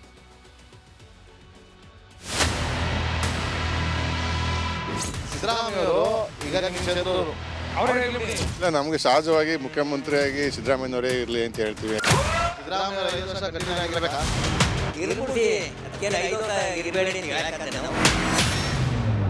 ನಾನೀಗ ವರ್ಣದಲ್ಲಿದ್ದೀನಿ. ಇಲ್ಲಿನ ಜನರ ಅಭಿಪ್ರಾಯ ಏನು ಅನ್ನೋದನ್ನ ತಿಳ್ಕೊಳ್ತಾ ಹೋಗ್ತೀನಿ. 5 ವರ್ಷ CM ಆಗಿರಬೇಕು ಸಿದ್ದರಾಮಯ್ಯ ಅವರು ಅನ್ನೋದು ಒಂದು ಕಡೆ ಆದರೆ, ಇಲ್ಲ DK ಶಿವಕುಮಾರ್ ಅವ್ರಿಗೂ ಬಿಟ್ಕೊಡ್ಬೇಕು ಅನ್ನೋದು ಒಂದು ಕಡೆ ಆಗಿರುವಂಥ ಮಾತು. ನಿಮ್ಮ ಅಭಿಪ್ರಾಯ ಏನು ಸರ್? ಈ ವಿಚಾರದಲ್ಲಿ ಮುಖ್ಯವಾಗಿ ಏನು ಬಹುಮತದ ಶಾಸಕರು ಏನಿದ್ದಾರೆ ಅವ್ರ ಮುಖಾಂತರನೇ ಮುಖ್ಯಮಂತ್ರಿ ಆಯ್ಕೆ ಆಗೋದು. ಆ ಬಹುಮತದ ಶಾಸಕರ ಅಭಿಪ್ರಾಯದಿಂದನೇ ಹೈಕಮಾಂಡ್ ನಿರ್ಧರಿಸೋದು. ಒಂದು ವೇಳೆ ಸಿದ್ದರಾಮಯ್ಯ ಅವ್ರನ್ನ ಕೆಳಗಿಳಿಸಿ DK ಶಿವಕುಮಾರ್ ಅವ್ರಿಗೆ CM ಪಟ್ಟ ಕೊಟ್ರೆ ಸುಮ್ಮನೆ ಇರ್ತಾರ ಜನ? ಈಗ ಅವರೇ ಎಲ್ಲ ತೀರ್ಮಾನ ತಗೊಂಡು ಈಗ ಬಹುಮತ ಸಾಕ್ಸಿರೋದ್ರಿಂದ ಅದು ಸಿದ್ದರಾಮಯ್ಯ ಅವ್ರು 5 ವರ್ಷ ಕಂಟಿನ್ಯೂ ಆಗಿರ್ಬೇಕಾ? ಇರ್ಬಿಡ್ಸಿ, ಅದಕ್ಕೇನು 5 ವರ್ಷ ಇರಬೇಡಿ ಅಂತ ಹೇಳಕ್ಕದ್ದೆ ನಾವು. ಆ ಮಾತೇನಿಲ್ಲ. ನಮ್ಮ ಏರಿಯಾದ MLA ಕೆಲಸ ಮಾಡಲಿ ಬಿಡಲಿ ಇರಲಿ ಬಿಡಿ ಅದೇನು ತೊಂದರೆ ಏನಿಲ್ಲ. 5 ವರ್ಷ ಅವರೇ ಕಂಟಿನ್ಯೂ ಮಾಡಬೇಕಾ CM ಆಗಿ ಅಥವಾ DK ಶಿವಕುಮಾರ್ ಬಿಟ್ಕೊಡ್ಬೇಕಾ? ಯಾರೋ ಒಬ್ರು ಮಾಡಲಿ ಬಿಡಿ. ನಿಮ್ಮನ್ಸಲ್ಲಿ ಏನಿದೆ ಹೇಳಿ? ನಮ್ಮಲ್ಲಿ ಸಿದ್ದರಾಮಯ್ಯ ಇರಲಿ ಬಿಡಿ. ಸಿದ್ದರಾಮಯ್ಯ ನಿಮ್ಮನ್ಸಲ್ಲಿ? ಸಿದ್ದರಾಮಯ್ಯ. ಯಾಕೆ? ಅನುಭವ ಇರೋರು ಇವ್ರಿಗೆ ಇದು ಇರುತ್ತಲ್ವಾ, ಅವ್ರಿಗೇನು ಅನುಭವ ಇಲ್ಲ. ಅವ್ರು ಓನ್ಲಿ ಮನಿ ಮೈಂಡ್ ಅಷ್ಟೇ ಅವ್ರಿಗಳಿಗೆಲ್ಲ ಇರೋದಲ್ಲ. ಯಾರಿಗೆ? DK ಅವ್ರಿಗೆ ಏನಿದೆ ಅನುಭವ, ಇನ್ನ ಫಸ್ಟ್ ಟೈಮ್ ಅಲ್ವಾ. ಸಿದ್ದರಾಮಯ್ಯನೇ ಬೆಟರು ಅನ್ನಿಸ್ತಾರೆ. ಬಸ್ದೊಂದು ಹೇಳ್ತಿದ್ದಾರೆ ಬಿಟ್ರೆ ಯಾರಿಗೇನು ಏನು ಇದು ಆಗಿಲ್ವಲ್ಲ. ಸಿದ್ದರಾಮಯ್ಯವ್ರನ್ನ ಈಗ ಇಳಿಸ್ಬಿಟ್ಟು DK ಶಿವಕುಮಾರ್ ಕೊಟ್ರೆ ಏನಾಗ್ಬೋದು? ಕೊಟ್ಟರೆ ಇರೋದಿಲ್ಲ, ಏನು ಗೌರ್ಮೆಂಟ್ ಇರಲ್ವಾ? ಸರ್ಕಾರ ಇರೋದಿಲ್ಲ, ಸರ್ಕಾರ ಚೇಂಜ್ ಆಗ್ತದೆ. ಪೂರ DK ಶಿವಕುಮಾರ್ ಸಾಹೇಬರು ಆಳಕ್ಕೆ ಬಿಡೋದಿಲ್ಲ. ಯಾರು ಬಿಡೋದಿಲ್ಲ? ಅವರೇ ಸರ್ಕಾರವೇ, ನಾವಲ್ಲ. ಗೌರ್ಮೆಂಟ್ ರಾಜಕಾರಣ ಬಿಡೋದಿಲ್ಲ. ಈಗ ಕುಮಾರಸ್ವಾಮಿಗೆ ಮೈತ್ರಿ ಸರ್ಕಾರ ಕೊಟ್ಟರು, ಯಡಿಯೂರಪ್ಪರು ಇದರಲ್ಲಿ ಕುಮಾರಸ್ವಾಮಿಗೆ ಬಿಟ್ರಾ, ಕುಮಾರಸ್ವಾಮಿ ಕೊಟ್ರಾ? ಬಿಡ್ಲಿಲ್ಲ ಆಳಕ್ಕೆ. ಯಾರು ಬಿಡ್ಲಿಲ್ಲ? ನಾವು ಬಿಡ್ಲಿಲ್ವರಾ? ಸಿದ್ದರಾಮಯ್ಯ ಅವರು 5 ವರ್ಷ CM ಆಗಿರ್ಬೇಕಾ ಅಥವಾ DK ಶಿವಕುಮಾರ್ ಅವ್ರಿಗೆ ಬಿಟ್ಕೊಡ್ಬೇಕಾ? ಸರ್, ಸಿದ್ದರಾಮಯ್ಯ ಅವರು 5 ವರ್ಷ CM ಆಗಿರ್ಬೇಕಾದ್ರೆ ನಮ್ಮ ಆಸೆ. ನಿಮ್ಮ ಆಸೆ? ನಿಮ್ಮದು? ನಮ್ಮದು ಇರಲಿ ಅವರೇ ಅಂತ ಸರ್. ಸಿದ್ದರಾಮಯ್ಯ ಅವರು ಇರಬೇಕು, ಅವರಿದ್ರೆ ನಮ್ಗೆ ಒಳ್ಳೇದು. ಡಿ ಕೆ ಶಿವಕುಮಾರ್ ತಗೊಂಡು ನಮ್ಮ ಹತ್ರ ಆ ಥರ ಹೋಗೋಕ್ಕಾಗಲ್ಲ. ಸಿದ್ದರಾಮಯ್ಯ ಅವರು 5 ವರ್ಷ ಆಗಿರ್ಬೇಕಾ CM ಅಥವಾ ಡಿ ಕೆ ಅವರೇ ಇರಬೇಕು 5 ವರ್ಷ CM ಆಗಿ. ಹಾಂ, ಶಿವಕುಮಾರ್ ಬಿಟ್ಕೊಡ್ಬಾರ್ದು. ಅವರು ಬಿಟ್ಟರೆ ಸರ್ಕಾರ ಹೋಯ್ತಾ. ಹಾಂ, ಏಕೆ ಯಾಕೆ ಅಂದ್ರೆ ಕದ್ರೋಯ್ತಾ. ಹೌದಾ? ಹಾಂ, ಹೌದು. ಸಿದ್ದರಾಮಯ್ಯ ಅವರು ಇಲ್ಲಿದ್ರೆ 5 ವರ್ಷ ನಮಗೆಲ್ಲ ಸೌಕರ್ಯ ಚೆಂದ ಇತ್ತಾ. 5 ವರ್ಷ ಸಿದ್ದರಾಮಯ್ಯನವರೇ ಇರ್ಬೇಕು ಸರ್. ಯಾಕಿರಬೇಕು? ಯಾಕೆಂದ್ರೆ ಎಲ್ಲ ಭಾಗ್ಯಗಳನ್ನು ಕೊಟ್ಟಿದ್ದಾರೆ. ಈ ಡಿ ಕೆ ಶಿವಕುಮಾರ್ ಅದರ ಮುಂದೆ ಮಾಡೋಕ್ಕಾಗಲ್ಲ. ಮತ್ತು MLAಗಳು ಅವ್ರಿಗೆ ಜಾಸ್ತಿ ಸಪೋರ್ಟ್ ಇಲ್ಲ. ಸಿದ್ದರಾಮಯ್ಯನವರಾದ್ರೆ ಎಲ್ಲ MLAಗಳು ಸಪೋರ್ಟ್ ಇದ್ದಾರೆ. ಇವತ್ತೆಲ್ಲ ಅವ್ರಿಗೊಂದು 25% ಇರ್ಬೋದು, 75% ಸಿದ್ದರಾಮಯ್ಯನವ್ರಿಗೆ ಇರೋದು. ಈಗೆಲ್ಲ ಉಲ್ಟಾ ಹೊಡೆದ್ರಪ್ಪ. ಯಾವುದೇ ಕಾರಣಕ್ಕೂ ಯಾರು ಉಲ್ಟಾ ಹೊಡಿಲ್ಲ ಸರ್. ಹೊಡೆದ್ರಪ್ಪ. ಹೊಡಿಯಲ್ಲ ಸರ್. ಹೊಡೆದ್ರು. ಹೈಕಮಾಂಡ್ ಏನು ಹೇಳುತ್ತೋ ಅದಕ್ಕೆ ಅವರು ಹೈಕಮಾಂಡ್ ಹೇಳುತ್ತಪ್ಪ. ಹೈಕಮಾಂಡ್ ಹೇಳಿದ್ರೆ ಅವ್ರು ಏನು ಅದಕ್ಕೆ ನಿರ್ಧಾರ ಅಂತ ಹೇಳ್ತಾರೆ ಸರ್. ಸಿದ್ದರಾಮಯ್ಯ ಅವರು 5 ವರ್ಷ ಇರಬೇಕಾ ಅಥವಾ ಡಿ ಕೆ ಶಿವಕುಮಾರ್ ಅವ್ರಿಗೆ ಬಿಟ್ಕೊಡ್ಬೇಕಾ? ಸರ್, ಸಿದ್ದರಾಮಯ್ಯ ಅವರು 5 ವರ್ಷ ಇರಬೇಕು ಸರ್. ಯಾಕೆ ಸರ್, ನಾನು ಸುಮಾರು ವರ್ಷಗಳಿಂದ ನಾನು ರಾಜಕೀಯ ವಿಶ್ಲೇಷಣೆಯಾಗಿ ನೋಡ್ತಾ ಇದ್ದೀನಿ. ಅವರ ಒಡನಾಟಿನಲ್ಲೂ ಕೂಡ ಇದ್ದೀನಿ. ಅವರು ತುಂಬ ಜನಪರ ಕೆಲಸ ಕಾರ್ಯಗಳನ್ನು ತುಂಬ ಮಾಡಿದ್ದಾರೆ ಸರ್. ಆಮೇಲೆ ಮೂಲಭೂತ ಸೌಕರ್ಯಗಳನ್ನು ಚೆನ್ನಾಗಿ ಕೊಟ್ಟಿದ್ದಾರೆ. ಸಿದ್ದರಾಮಯ್ಯ 5 ವರ್ಷ ಇರಬೇಕಾ, ಡಿ ಕೆ ಶಿವಕುಮಾರ್ ಅವ್ರಿಗೆ ಈಗ ಬಿಟ್ಕೊಡ್ಬೇಕಾ?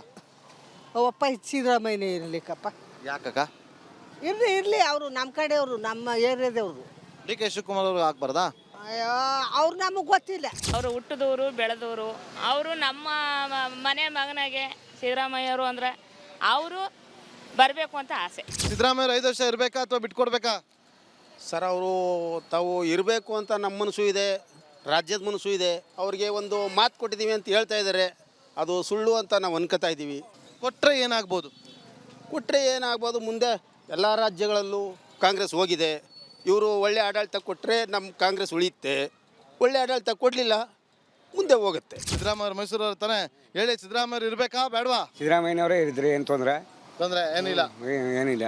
ಸಿದ್ದರಾಮಯ್ಯ ಅವರು ಇರಬೇಕಾ CM ಆಗಿ ಅಥವಾ ಡಿ ಕೆ ಶಿವಕುಮಾರ್ ಬಿಟ್ಕೊಡ್ಬೇಕಾ? ಸಿದ್ದರಾಮಯ್ಯ ಇರಬೇಕಳೆ. ಹೌದಾ? ಹಾಂ, ಮತ್ತೆ ಯಾಕಿರ್ಬೇಕು? ಏನೋ ಅಕ್ಕಿ ಪಕ್ಕಿ ಕೊಡ್ತಾರ, ನಮ್ಗೆ ಇದು ಮಾಡ್ತಾರ ಬಡವ್ರಿಗೆ. ಡಿ ಕೆ ಶಿವಕುಮಾರ್ ಬಂದ್ರೆ ಅವರು ಕೊಡ್ತಾರಪ್ಪ.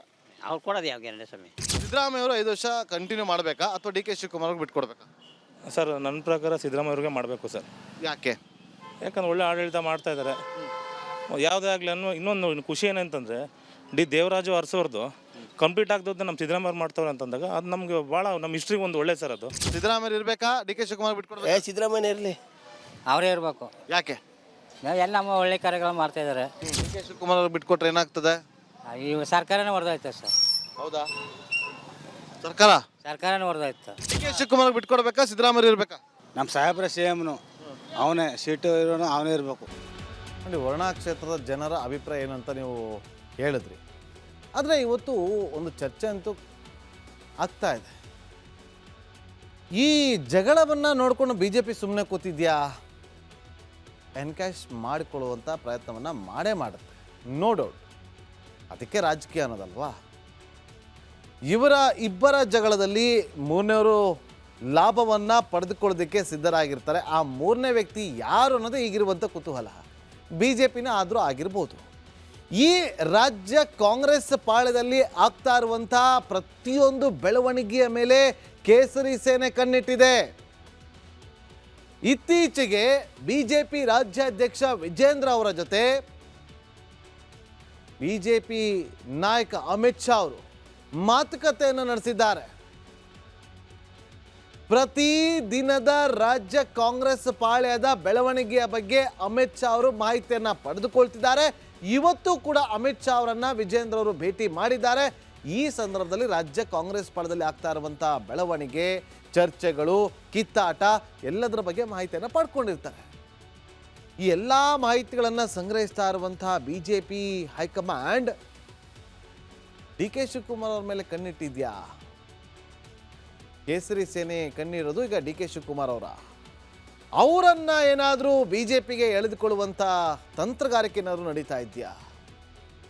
ಒಂದು ವೇಳೆ BJPಗೆ ಡಿ ಕೆ ಶಿವಕುಮಾರ್ ಅವ್ರನ್ನ ಕರೆಸ್ಕೊಂಡು ಬಂದರೆ ಅವರು BJPಗೆ ಹೇಳಿ ಮಾಡಿಸಿದಂತಹ ನಾಯಕ ಅಂತ ಹೇಳ್ತಾರೆ.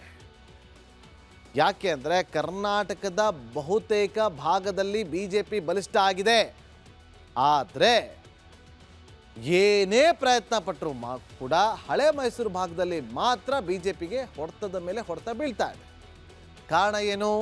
ಒಬ್ಬ ಒಕ್ಕಲಿಗ ನಾಯಕನ ಅವಶ್ಯಕತೆ ಇದೆ. ಒಕ್ಕಲಿಗ ನಾಯಕರೇನು ಇಲ್ಲ ಅಂತೇನಿಲ್ಲ, ಇದ್ದಾರೆ. ಆದರೆ ಹೆಚ್ಚು ವರ್ಚಸ್ಸಿರುವಂಥ ಒಕ್ಕಲಿಗ ನಾಯಕ ಯಾರು? ಅದು ಡಿ ಕೆ ಶಿವಕುಮಾರ್ ಅವರು. ಆ ಪ್ರಬಲ ಒಕ್ಕಲಿಗ ಮತವನ್ನು ಸೆಳೆಯುವ ಸಲುವಾಗಿ ಡಿ ಕೆ ಶಿವಕುಮಾರ್ ಅವರ ಅವಶ್ಯಕತೆ ಬಿಜೆಪಿಗಂತೂ ಇದ್ದೇ ಇದೆ. ಈ ಹಳೆ ಮೈಸೂರು ಭಾಗದಲ್ಲಿ ಪ್ರಾಬಲ್ಯವನ್ನು ಹೆಚ್ಚಿಸಿಕೊಳ್ಳುವುದಕ್ಕೆ ಬಿಜೆಪಿ ಪ್ಲಾನ್ ಏನು ಮಾಡ್ತು? JDS ಜೊತೆ ಮೈತ್ರಿಯನ್ನ ಮಾಡಿಕೊಂಡು, ಇದೇ ಕಾರಣ ಅಂತ ಹೇಳ್ತಾರೆ. ಕುಮಾರಸ್ವಾಮಿ ಅವರನ್ನ ಕೇಂದ್ರ ಸಚಿವರನ್ನಾಗಿ ಮಾಡಿ ಕೂಡಿಸಿದೆ. ಕಾರಣ ನಮ್ಮ ಹಳೆ ಮೈಸೂರು ಭಾಗದ ಒಬ್ಬ ಒಕ್ಕಲಿಗ ನಾಯಕನನ್ನ ಕರ್ಕೊಂಡೋಗಿ ಬಿಜೆಪಿ ಒಂದು ಗೌರವ ಕೊಟ್ಟು ಕೇಂದ್ರದಲ್ಲಿ ಮಂತ್ರಿ ಮಾಡಿದ್ದಾರೆ ಅನ್ನೋದೊಂದು ಚರ್ಚೆ ಅಂತೂ ಶುರುವಾಗಿತ್ತು. ಈಗ ಡಿ ಕೆ ಶಿವಕುಮಾರ್ ಅವರನ್ನ ಹೇಳ್ಕೊಂಡು ಬಂದರೆ ಹಳೆ ಮೈಸೂರು ಭಾಗ ಮತ್ತೆ ನಮಗೆ ಹಿಡಿತ ಸಿಗುತ್ತೆ. ನೀವು ಯಾವುದೇ ಒಂದು ತಗೊಳ್ಳಿ, ಕಲ್ಯಾಣ ಕರ್ನಾಟಕ ಭಾಗ ತಗೊಳ್ಳಿ, ಕಿತ್ತೂರು ಕರ್ನಾಟಕ ಭಾಗ ತಗೊಳ್ಳಿ, ಮಧ್ಯ ಕರ್ನಾಟಕ ಭಾಗ ತಗೊಳ್ಳಿ, ಕರಾವಳಿ ಭಾಗ ತಗೊಳ್ಳಿ, ಬಿಜೆಪಿಗೆ ಒಳ್ಳೆ ವೇವ್ ಇದೆ. ಆದರೆ ಹಳೆ ಮೈಸೂರು ಭಾಗ ಮಾತ್ರ ಬಿಜೆಪಿ ಅಂದುಕೊಂಡಂಥ ನಂಬರ್ಗಳು ಬರ್ತಾ ಇಲ್ಲ.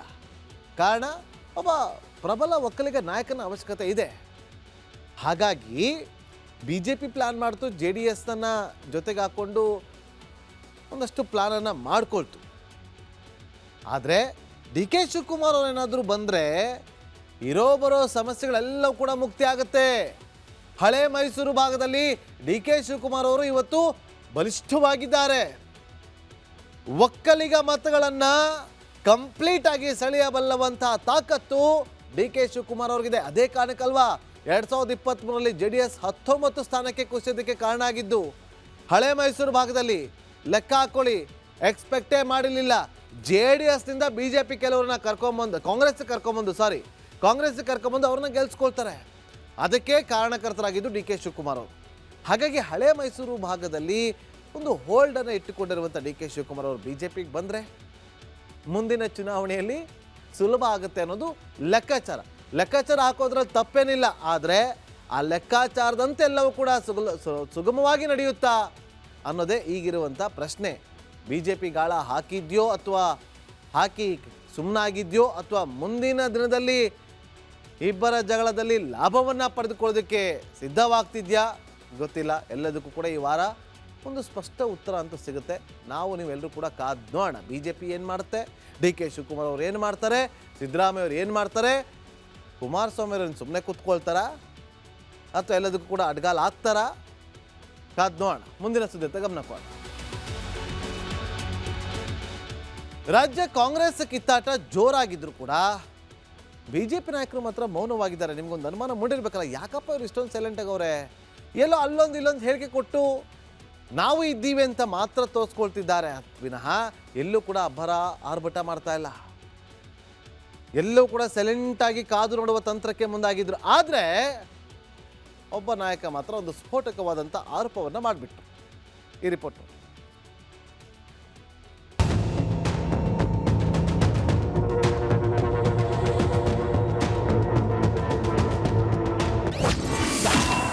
ಶಾಸಕರಿಗೆ 100 ಕೋಟಿ ಜೊತೆ ಫ್ಲಾಟ್ ಫಾರ್ಚುನರ್.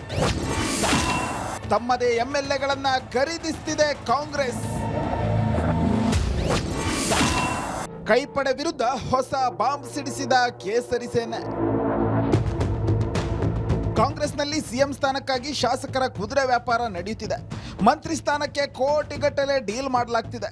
ಮೊದಲು 50 ಕೋಟಿ ರೂಪಾಯಿ, ನಂತರ 75ರಿಂದ 100 ಕೋಟಿ ರೂಪಾಯಿ ನೀಡಿ ಶಾಸಕರನ್ನ ಖರೀದಿಸಲಾಗುತ್ತಿದೆ. ತಮ್ಮದೇ ಪಕ್ಷದ ಶಾಸಕರನ್ನ ಖರೀದಿಸುವ ಸ್ಥಿತಿ ಕಾಂಗ್ರೆಸ್ನಲ್ಲಿ ಉದ್ಭವಿಸಿದೆ ಎಂದು ಪರಿಷತ್ ವಿಪಕ್ಷ ನಾಯಕ ಛಲವಾದಿ ನಾರಾಯಣಸ್ವಾಮಿ ಗಂಭೀರ ಆರೋಪ ಮಾಡಿದ್ದಾರೆ. ಕಿತ್ತಾಟಕ್ಕಿಂತ ಹೆಚ್ಚಿಗೆ ಅಲ್ಲಿ ವ್ಯಾಪಾರ ನಡೀತಾ ಇದೆ. ಮೊದಲು ಕೇಳ್ಪಟ್ಟಿದ್ದು 50 ಕೋಟಿ ಒಬ್ಬೊಬ್ಬ MLAಗೆ ಅಂತ. ಈಗ ಅದಾದಮೇಲೆ ಈಗ ಸ್ವಲ್ಪ ಚೌಕಾಸಿ ಹೆಚ್ಚಾಗಿದೆ. ಕೆಲವರು ನಮಗೆ 75 ಕೋಟಿ ಬರ್ತೀವಿ ಅಂತ, ಇನ್ನು ಕೆಲವರು ಇಲ್ಲ 100ವರೆಗೂ ರೀಚ್ ಆಗಿದ್ದಾರೆ ಅಂತ ಕೇಳ್ಪಟ್ಟಿದ್ದೀವಿ. ಆದರೆ ಇಲ್ಲ, ಅಷ್ಟಾಗೋದಿಲ್ಲ, 50 ಇದೆ ಒಬ್ಬೊಬ್ಬರಿಗೆ.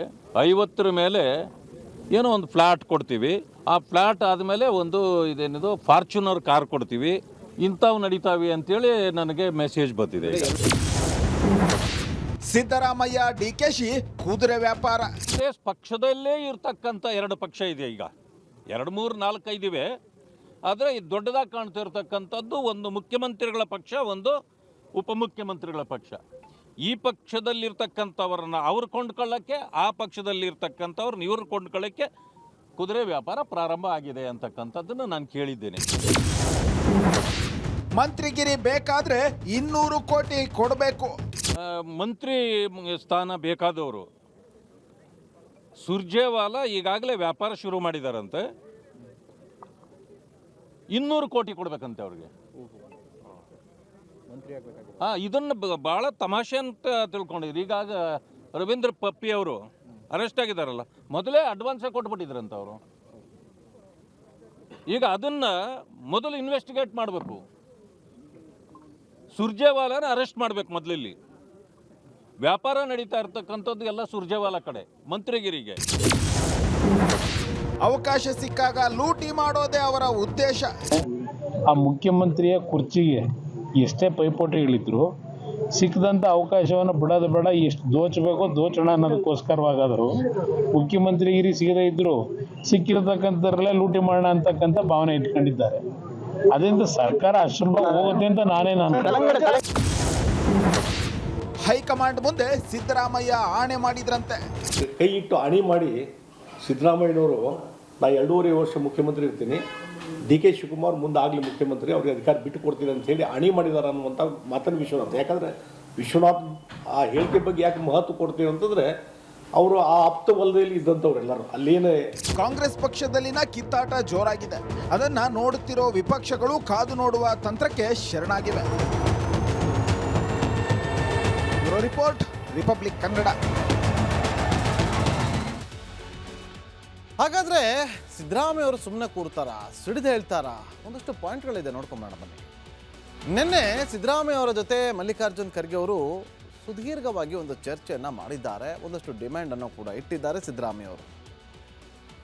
ಅವರ ಜೊತೆ ಚರ್ಚೆನ ಮಾಡಿದ ಬಳಿಕ DK ಶಿವಕುಮಾರ್ ಜೊತೆಗೂ ಕೂಡ ಅಭಿಪ್ರಾಯ ವಿನಿಮಯಕ್ಕೆ ನಿರ್ಧಾರವನ್ನು ಮಾಡಿದ್ದಾರೆ. ಆದರೆ ಇಲ್ಲಿವರೆಗೂ ಕೂಡ DK ಶಿವಕುಮಾರ್ ಅವರು ಹೋಗಿ ಮಲ್ಲಿಕಾರ್ಜುನ್ ಖರ್ಗೆ ಅವರನ್ನು ಮೀಟ್ ಮಾಡಿಲ್ಲ. ಸಿದ್ದರಾಮಯ್ಯ ಅವರು ಅಧಿಕಾರವನ್ನು ಬಿಟ್ಟು ಕೊಟ್ಟರೆ ಎಲ್ಲವೂ ಕೂಡ ಸುಖಾಂತ್ಯ ಆಗುತ್ತಾ? ಇಲ್ಲವಾದರೆ ಕಾಂಗ್ರೆಸ್ನಲ್ಲಿ ರಾಜಕಾರಣದ ಕ್ರಾಂತಿ ಫಿಕ್ಸ್ ಆಗುತ್ತಾ? ಒಂದು ಮಾತಿದೆ, ಅಭಿಮನ್ಯು ಯಾವ ರೀತಿಯಾಗಿ ಚಕ್ರವ್ಯೂಹದಲ್ಲಿ ಸಿಲುಕಿಕೊಂಡ್ರು ಅನ್ನೋದು. ಇಲ್ಲಿ ಯಾರು ಚಕ್ರವ್ಯೂಹದಲ್ಲಿ ಸಿಲುಕಿಕೊಳ್ತಾರೋ ಗೊತ್ತಿಲ್ಲ, ಆದರೆ ಒಂದಂತೂ ನಿರ್ಧಾರ ಆಗುತ್ತೆ. ಯಾಕೆ ಮಾತನ್ನು ಹೇಳ್ತಾ ಇದ್ದೀನಿ ಅಂತಂದರೆ, ಅಷ್ಟ ದಿಕ್ಕುಗಳಲ್ಲೂ ಕೂಡ ಸಿದ್ದರಾಮಯ್ಯ ಅವರು ತನ್ನ ಟೀಮನ್ನು ರೆಡಿ ಮಾಡಿಟ್ಕೊಂಡಿದ್ದಾರೆ. ಒಂದು ಕಡೆ ಜಮೀರನ್ ಟೀಮ್, ಇನ್ನೊಂದು ಕಡೆ Jarkiholi and team, Mahadevappa and team, ಕುರುಬಾಬ್ ಸಮುದಾಯ ಅಂಡ್ ಟೀಮ್, ಮತ್ತೊಂದು ಕಡೆ ಬುದ್ಧಿಜೀವಿಗಳು ಮತ್ತು ಟೀಮ್. ಎಲ್ಲರನ್ನೂ ಕೂಡ ಎಲ್ಲರೂ ಕೂಡ ಒಂದೊಂದು ರೌಂಡ್ ಚರ್ಚೆನ ಮಾಡಾಗಿದೆ. ಎಲ್ಲರೂ ಕೂಡ ಸಿದ್ಧರಾಗಿದ್ದಾರೆ. ಇದೆಲ್ಲ ಆದಮೇಲೆ ಇವರು ಅಖಾಡಕ್ಕೆ ಧುಮುಕಿರೋದು. ಎಲ್ಲಿಂದ ಶುರುವಾಗಿದ್ದು? ಯತೀಂದ್ರ ಸಿದ್ದರಾಮಯ್ಯ ಅವರು ಕೊಟ್ಟಂಥ ಮುಂದಿನ ಉತ್ತರಾಧಿಕಾರಿ ಅನ್ನುವ ಹೇಳಿಕೆ ಅಲ್ಲಿಂದ ಶುರುವಾಗಿದ್ದು ಈಗ ಇಲ್ಲಿಗೆ ಬಂದು ನಿಂತಿದೆ. ಎಲ್ಲರನ್ನ ಕೂಡ ಸಿದ್ಧಪಡಿಸ್ಕೊಂಡಿರುವಂಥ ಸಿದ್ದರಾಮಯ್ಯ ಅವರನ್ನ ಅಧಿಕಾರದಿಂದ ಕೆಳಗಿಳಿಸಿದ್ರೆ, ಒಂದು ವೇಳೆ ಅಧಿಕಾರದಿಂದ ಕೆಳಗಿಳಿಸಿದ್ರೆ ಈ ಟೀಮ್ ಸುಮ್ಮನೆ ಇರುತ್ತಾ? ಆಗ ಹಿಂದುಳಿದ ವರ್ಗಗಳು, ಅಹಿಂದ ವರ್ಗಗಳು ಕಂಪ್ಲೀಟ್ ಆಗಿ ಕೆರಳಿ ಕೆಂಡವಾಗಿ ಬಿಡುತ್ತೆ. ಅಷ್ಟು ಸುಲಭದ ವಿಚಾರ ಅಲ್ಲವೇ ಅಲ್ಲ. ಸಿದ್ದರಾಮಯ್ಯ ಆಯಿತು ಬರೆಯ ಮಾತು ಕೊಟ್ಟಿದ್ದೀವಿ, ನೀನೇ ಆಗಯ್ಯ, ನಾವು ಸಪೋರ್ಟ್ ಇರ್ತೀವಿ ಅಂತಂದ್ರು ಕೂಡ ಹಿಂದೆಗಡೆ ಇರುವಂಥ ತಂಡ ಟೀಮ್ ಸುಮ್ಮನೆ ಇರ್ತಾ? ನೋ. ಈಗಾಗಲೇ ಪರೋಕ್ಷವಾಗಿ ಸಂದೇಶವನ್ನು ರವಾನೆ ಮಾಡಿದ್ದಾರೆ ಸಿದ್ದರಾಮಯ್ಯವರ ಆಪ್ತರು. ಎಲ್ಲ ಬಜೆಟ್ ನಾನೇ ಮಂಡಿಸ್ತೀನಿ ಅಂತ ಸಿದ್ದರಾಮಯ್ಯ ಹೇಳಿದ್ದಾರೆ.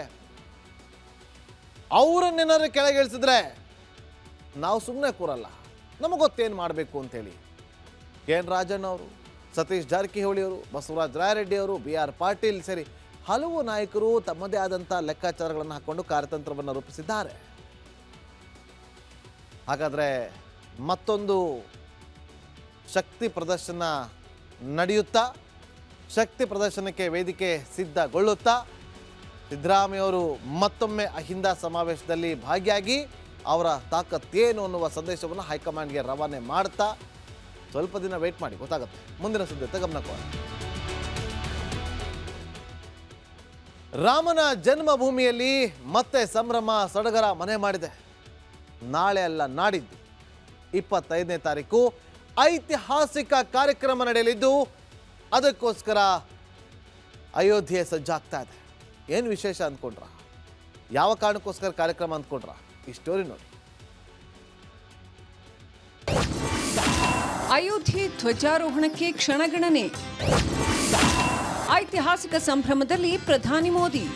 ಅಯೋಧ್ಯೆ ಮತ್ತೊಂದು ಐತಿಹಾಸಿಕ ಕ್ಷಣಕ್ಕೆ ಸಾಕ್ಷಿಯಾಗಲು ಸಜ್ಜಾಗ್ತಿದೆ. ನವೆಂಬರ್ 25ರಂದು ಅಂದರೆ ಮಂಗಳವಾರ ಅಯೋಧ್ಯೆಯಲ್ಲಿ ರಾಮ ಮಂದಿರದ ಮೇಲೆ ಧಾರ್ಮಿಕ ಧ್ವಜಾರೋಹಣ ನಡೆಯಲಿದ್ದು, ಅಯೋಧ್ಯೆ ಕಂಗೊಳಿಸುತ್ತಿದೆ.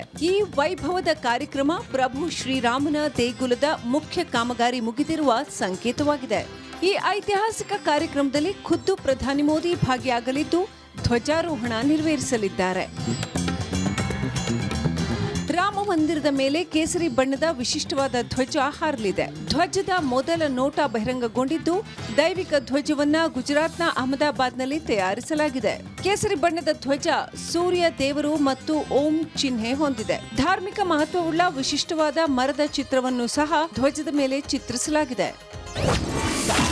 ಶಂಕರಾಚಾರ್ಯರ ಹೆಸರಿನಲ್ಲಿ ಮಹಾದ್ವಾರ. ಅಯೋಧ್ಯೆಯಲ್ಲಿ ಪ್ರಧಾನಿ ಮೋದಿ ಆಗಮಿಸುವ ದ್ವಾರವನ್ನ ಜಗದ್ಗುರು ಆದಿಶಂಕರಾಚಾರ್ಯರ ದ್ವಾರ ಎಂದು ಹೆಸರಿಸಲಾಗಿದೆ. ಸಮಾರಂಭದಲ್ಲಿ ಪ್ರಧಾನಿ ನರೇಂದ್ರ ಮೋದಿ, ಆರ್ಎಸ್ಎಸ್ ಮುಖ್ಯಸ್ಥ ಮೋಹನ್ ಭಾಗವತ್ ಸೇರಿ ಹಲವು ಗಣ್ಯರು ಭಾಗವಹಿಸಲಿದ್ದಾರೆ. ರಾಮ ಜನ್ಮಭೂಮಿಯಲ್ಲಿ ಬಿಗಿ ಭದ್ರತೆ.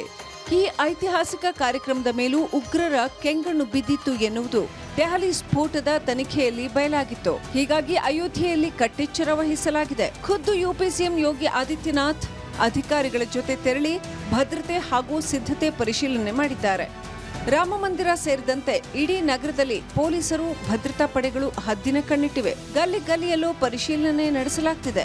ಯಾವುದೇ ಅಹಿತಕರ ಘಟನೆ ನಡೆಯದಂತೆ ಕಟ್ಟೆಚ್ಚರ ವಹಿಸಲಾಗಿದೆ. ನವೆಂಬರ್ 25ರಂದು ವಿವಿಐಪಿಗಳು ಆಗಮಿಸುವುದರಿಂದ ಸಾರ್ವಜನಿಕರಿಗೆ ದರ್ಶನ ನಿರ್ಬಂಧಿಸಲಾಗಿದೆ. News desk, Republic Kannada. ರಾಷ್ಟ್ರ ರಾಜಧಾನಿ ದೆಹಲಿಯಲ್ಲಿ ಆದಂತಹ ಬ್ಲಾಸ್ಟ್, ಆ ಬ್ಲಾಸ್ಟ್ಗಿಂತ ಮುಂಚೆ ತನಿಖಾ ತಂಡಗಳು ವಶಪಡಿಸಿಕೊಂಡಂತಹ 3000 kgಯಷ್ಟು ಸ್ಫೋಟಕ ವಸ್ತುಗಳು, ಟೆರರ್ ಡಾಕ್ಟರ್ಗಳು ಅವರನ್ನು ವಿಚಾರಣೆಗೊಳಪಡಿಸಿದಾಗ ಆ ಟೆರರ್ ಡಾಕ್ಟರ್ ಮುಜಾಮಿಲ್, ಆ terror doctor Shaheen Saheeda, terror doctor Tahir, ಇವ್ರು ರಾಥರ್, ಇವರೆಲ್ಲರೂ ಕೂಡ ವಿಚಾರಣೆಗೊಳಪಡಿಸಿದಾಗ ಅವರ ಟಾರ್ಗೆಟ್ ಏನು ಗೊತ್ತಾಗಿದ್ದು, ನಾಡದ್ದು ನಡೆಯುವಂತಹ ಧ್ವಜಾರೋಹಣದ ಕಾರ್ಯಕ್ರಮ ಅಯೋಧ್ಯೆಯಲ್ಲಿ, ರಾಮನ ಜನ್ಮಭೂಮಿಯಲ್ಲಿ ರಕ್ತಪಾತವನ್ನು ಹರಿಸೋದಕ್ಕೆ ಪ್ಲಾನ್ ಅನ್ನು ಮಾಡಿಕೊಂಡಿದ್ರು. ಆದರೆ ಕಾಶ್ಮೀರದ ತೆಲಂಗಾಣ ಮೂಲದ ಒಬ್ಬ ಪೊಲೀಸ್ ಅಧಿಕಾರಿಯ ಒಂದು ಕೆಲಸದಿಂದಾಗಿ ಎಲ್ಲವೂ ಕೂಡ ತಲೆ ಕೆಳಗಾಗೋಯ್ತು. ಅವತ್ತು ಆ ಪೋಸ್ಟ್ ನೋಡಿ ಸುಮ್ಮನೆ ಆಗ್ಬಿಟ್ಟಿದ್ರೆ ಇವತ್ತು ಏನೇನೋ ನಡೀತಾ ಇತ್ತು. ಆದರೆ ಆ ಪೋಸ್ಟರನ್ನು ಹಿಡಿದುಕೊಂಡು ಶುರುವಾದಂಥ ತನಿಖೆ ಇವತ್ತು ಅವರೆಲ್ಲ ಪ್ಲಾನ್ಗಳು ಕೂಡ ನುಸಿ ಆಯಿತು. ಹಾಗಾಗಿ ನಾಡ್ದು ನಡೆಯುವಂಥ ಕಾರ್ಯಕ್ರಮದಲ್ಲಿ ಭದ್ರತೆ ಯಾವ ರೀತಿಯಾಗಿದೆ ಅಂತೇಳಿ ನಾವು ಗಮನಿಸೋಣ. ಮೊದಲ ಲೇಯರ್ ಸ್ಥಳೀಯ ಪೊಲೀಸರು ಇರ್ತಾರೆ, ಫಸ್ಟ್ ಲೇಯರ್. ನೆಕ್ಸ್ಟ್ ಲೇಯರ್ನಲ್ಲಿ CRPF ಟೀಮ್ ಇರುತ್ತೆ. ಅದಾದ ನಂತರ 3ನೇ ಲೇಯರ್ ATS ಕಮಾಂಡೋಗಳಿರ್ತಾರೆ. 4ನೇ ಲೇಯರ್ NSG ಕಮಾಂಡೋಗಳಿರುತ್ತೆ. 5ನೇ ಲೇಯರ್ನಲ್ಲಿ SPG ಕಮಾಂಡೋ ಇರುತ್ತೆ. ಯಾಕೆಂದರೆ ಮೋದಿಯವರು ಬರ್ತಾ ಇರುವಂಥ ಕಾರಣಕ್ಕೋಸ್ಕರ. ಅಷ್ಟೇ ಅಲ್ಲದೆ ಪ್ರಾಣ ಪ್ರತಿಷ್ಠಾಪನೆಯ ಕಾರ್ಯಕ್ರಮಕ್ಕೆ ಯಾರಿಗೆಲ್ಲ VIP-ಗಳಿಗೆ ಆಹ್ವಾನ ಇರಲಿಲ್ಲೋ ಅವರೆಲ್ಲರನ್ನು ಕೂಡ ಈ ಬಾರಿ ನಡೆಯುವಂಥ ಕಾರ್ಯಕ್ರಮಕ್ಕೆ ಅವರಿಗೆ ಆಹ್ವಾನ ಹೋಗಿದೆ. ಹಾಗಾಗಿ ಇಲ್ಲಿ ಹೆಚ್ಚಿನ ಭದ್ರತೆಯನ್ನು ಕೂಡ ವಹಿಸಲಾಗಿದೆ. ಆ ಭದ್ರತೆಯನ್ನು ಖುದ್ದು ಯೋಗಿ ಆದಿತ್ಯನಾಥ್ ಅವರೇ ಪರಿಶೀಲನೆಯನ್ನು ಮಾಡ್ತಿದ್ದಾರೆ. ಮುಂದಿನ ಸುದ್ದಿ ಗಮನ ಕೊಡೋಣ. ಇವತ್ತು ಪಶ್ಚಿಮ ಬಂಗಾಳದಲ್ಲಿ ಹೊಸ ಕಿಚ್ಚು ಹೊತ್ಕೊಂಡಿದೆ. TMC ನಾಯಕರು ಬಾಬ್ರಿ ಮಸೀದಿ ನಿರ್ಮಾಣ ಮಾಡ್ತಾರಂತೆ. ಅದಕ್ಕೋಸ್ಕರ ವಿವಿಧ ದೇಶಗಳ ಮುಸ್ಲಿಂ ಮುಖಂಡರನ್ನ ಕರೆಸ್ತಾರಂತೆ. BJP ಸುಮ್ಮನೆ ಕೂತಿದ್ಯಾ? ಕೆಂಡ ಕಾರ್ತಾ ಇದೆ. ಈ ರಿಪೋರ್ಟ್ ನೋಡಿ.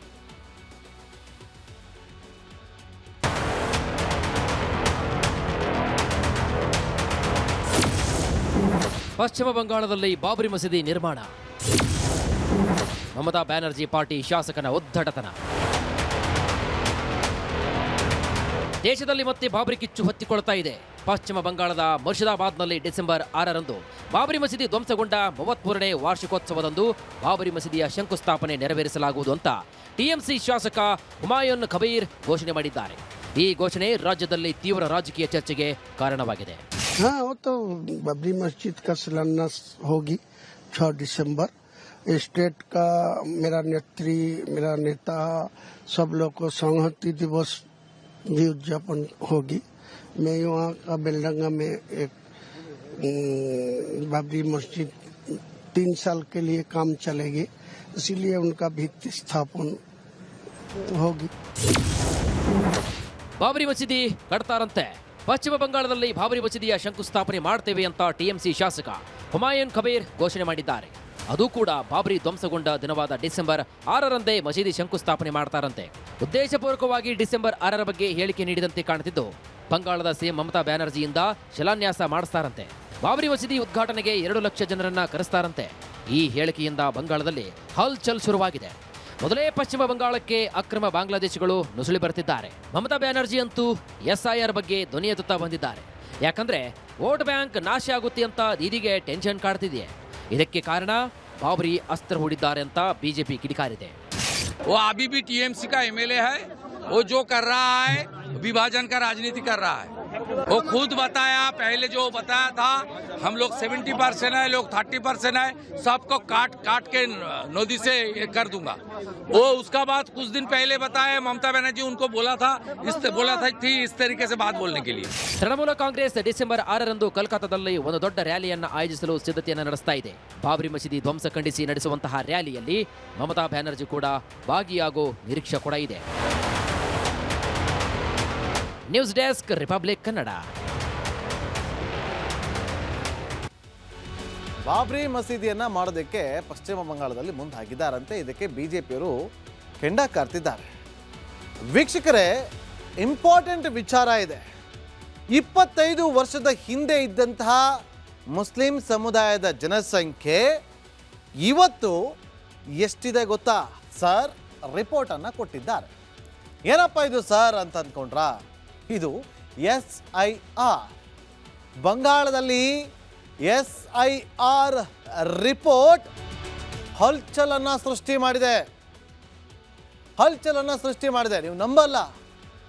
ಪಶ್ಚಿಮ ಬಂಗಾಳದಲ್ಲಿ ಹಲ್ಚಲ್ ಶುರುವಾಗೋದಕ್ಕೆ ಕಾರಣ SIR ಕೊಟ್ಟಂತ ರಿಪೋರ್ಟ್. ಸ್ಫೋಟಕ ಮಾಹಿತಿ ಈಗ ಬಂಗಾಳದಿಂದ ಬರ್ತಿರೋದು. 23 ವರ್ಷದಲ್ಲಿ ಮತದಾರರ ಸಂಖ್ಯೆ ಹೆಚ್ಚಾಗಿದೆ ಗೊತ್ತಾ? ಎಷ್ಟು? 63ರಷ್ಟು ಹೆಚ್ಚಾಗಿದೆ. 1-2 ಜಿಲ್ಲೆಗಳಲ್ಲ, 10 ಜಿಲ್ಲೆಗಳಲ್ಲಿ ಅಕ್ರಮ ಬಾಂಗ್ಲಾ ವಲಸಿಗರಿದ್ದಾರೆ. ಪಶ್ಚಿಮ ಬಂಗಾಳದ 9 ಜಿಲ್ಲೆಗಳು ಇವತ್ತು ಬಾಂಗ್ಲಾ ಗಡಿಯಲ್ಲಿರೋದು. ಆ 9 ಜಿಲ್ಲೆಗಳಲ್ಲಿ ಮತದಾರರ ಸಂಖ್ಯೆ ಹಿಂದೆ ಇದ್ದಿದ್ದಕ್ಕಿಂತ ಇವತ್ತು 70ರಷ್ಟು ಹೆಚ್ಚಾಗಿದೆ. ಅಂದರೆ ಡಬಲ್ಗಿಂತ ಜಾಸ್ತಿ, ಟ್ರಿಬಲ್. ಮತದಾರರ ಸಂಖ್ಯೆ ಹೆಚ್ಚಳದ ಬಗ್ಗೆ ಈಗ ಪಶ್ಚಿಮ ಬಂಗಾಳದಲ್ಲಿ ಬಿಜೆಪಿ ಮತ್ತು ಟಿಎಂಸಿ ನಡುವೆ ಫೈಟ್ ಶುರುವಾಗಿದೆ. ವೋಟರ್ ಲಿಸ್ಟನ್ನು ಮುಸ್ಲಿಂ ನುಸುಳುಕೋರರು ಸೇರ್ಕೊಂಡಿದ್ದಾರಂತೆ. ಹಾಗಾದರೆ ಯಾವ್ಯಾವ ಜಿಲ್ಲೆಗಳಲ್ಲಿ ಎಷ್ಟೆಷ್ಟು ಪರ್ಸೆಂಟ್ ಹೈಯೆಸ್ಟ್ ಆಗಿದೆ, ಎಷ್ಟು ಹೆಚ್ಚಳ ಆಗಿದೆ ಅನ್ನೋದ್ರ ಬಗ್ಗೆ ಅಂಕಿ ಅಂಶದ ಪ್ರಕಾರ ನಿಮ್ಮ ಮುಂದೆ ಇಡ್ತಾ ಹೋಗ್ತೀನಿ. ಬಂಗಾಳದಲ್ಲಿ SIR ಹಲ್ಚಲನ್ನು ಸೃಷ್ಟಿ ಮಾಡ್ತಲ್ಲ. ಯಾವ್ಯಾವ ಜಿಲ್ಲೆಯಲ್ಲಿ? ಉತ್ತರ ದಿನಾಜ್ಪುರದಲ್ಲಿ ಶಾಕ್ ಆಗಬೇಡಿ, ವೋಟರ್ಸ್ನ ಸಂಖ್ಯೆ ಹೆಚ್ಚಳಾಗಿರೋದೆಷ್ಟು? 105.49ರಷ್ಟು, ಶೇಕಡ 105.49ರಷ್ಟು ಅಲ್ಲಿ ಹೆಚ್ಚಳ ಆಗಿರೋದು. ಇನ್ನು ಮಾಲ್ಡಾ ಜಿಲ್ಲೆಯಲ್ಲಿ ವೋಟರ್ಗಳ ಸಂಖ್ಯೆ ಹೆಚ್ಚಳಾಗಿರೋದು ಶೇಕಡ 94.58ರಷ್ಟು. ಇನ್ನು ಮುರ್ಷಿದಾಬಾದ್ನಲ್ಲಿ 87.65ರಷ್ಟು ಶೇಕಡವಾರು ವೋಟರ್ಗಳ ಹೆಚ್ಚಳವಾಗಿದೆ. ದಕ್ಷಿಣ 24 ಪರಗಣದಲ್ಲಿ ಶೇಕಡಾವಾರು 83.30% ವೋಟರ್ಸ್ ಹೆಚ್ಚಳವಾಗಿದೆ. ಇನ್ನು ಜಲಪಾಯಿಗುಡಿ 82.3%, ಕೂಚ್ ಬಿಹಾರ್ 76.52%ನಷ್ಟು, ಉತ್ತರ 24 ಪರಗಣ 72.18%, ನಾಡಿಯಾ 71.46% ಶೇಕಡಾವಾರು ಮತದಾರರ ಸಂಖ್ಯೆ ಹೆಚ್ಚಳವಾಗಿದೆ. ದಕ್ಷಿಣ ದಿನಾಪುರ 70.94%, ಕೋಲ್ಕತ್ತಾ 4.6% ಮತದಾರರ ಸಂಖ್ಯೆ ಹೆಚ್ಚಳವಾಗಿದೆ. ಅರ್ಥ ಮಾಡಿಕೊಂಡು ಜಾಸ್ತಿ ಹೇಳಕ್ಕೆ ಹೋಗೋಣ. ಮುಂದಿನ ಸಿದ್ಧತೆ ಗಮನಕ್ಕೆ. ಭಾರತೀಯ ಕ್ರಿಕೆಟ್ ಆಟಗಾರ್ತಿ ಸ್ಮೃತಿ ಮಂಧನ್ನ ವಿವಾಹ ಕಾರ್ಯಕ್ರಮ ಮುಂದೂಡಲಾಗಿದೆ. ತಂದೆಗೆ ಹಠಾತ್ ಅನಾರೋಗ್ಯ ಕಾಣಿಸಿಕೊಂಡಿದ್ದಕ್ಕೆ ಇವತ್ತು ನಡೆಯಬೇಕಿದ್ದ ಸ್ಮೃತಿ ಮಂಧನ್ನ ಮತ್ತು ಪಲಾಶ್ ಮುಚ್ಚಲ್ ವಿವಾಹ ನಡೆದಿಲ್ಲ. ಮಂಧನ್ನ ತಂದೆಯ ಆರೋಗ್ಯ ಇದ್ದಕ್ಕಿದ್ದಂತೆ ಹದಗೆಟ್ಟಿದೆ. ಸದ್ಯ ಆಸ್ಪತ್ರೆಗೆ ದಾಖಲಿಸಿ ಚಿಕಿತ್ಸೆಯನ್ನು ಕೊಡಲಾಗ್ತಾ ಇದೆ.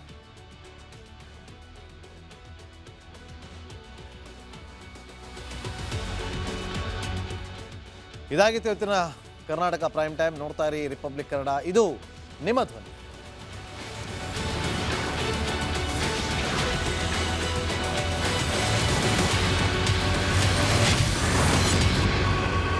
ಆರೋಗ್ಯ ಹಾಗೂ ನ್ಯೂಟ್ರಿಷನ್ ಸಿಗುತ್ತೆ ನೋಡಿ, ಬಾಡಿ ಸ್ಟ್ರಾಂಗ್ ಆಗುತ್ತೆ. ಸ್ವಲ್ಪ ತಿಂದು ಹಸಿವು ನಿಗುತ್ತೆ, ಡೈಜೆಷನ್ಗೆ ಇಲ್ಲ ಅಪಾಯ. MDH ಸೋಯಾಟಿ ಅಸಲಿ ಪ್ರೋಟೀನ್. MDH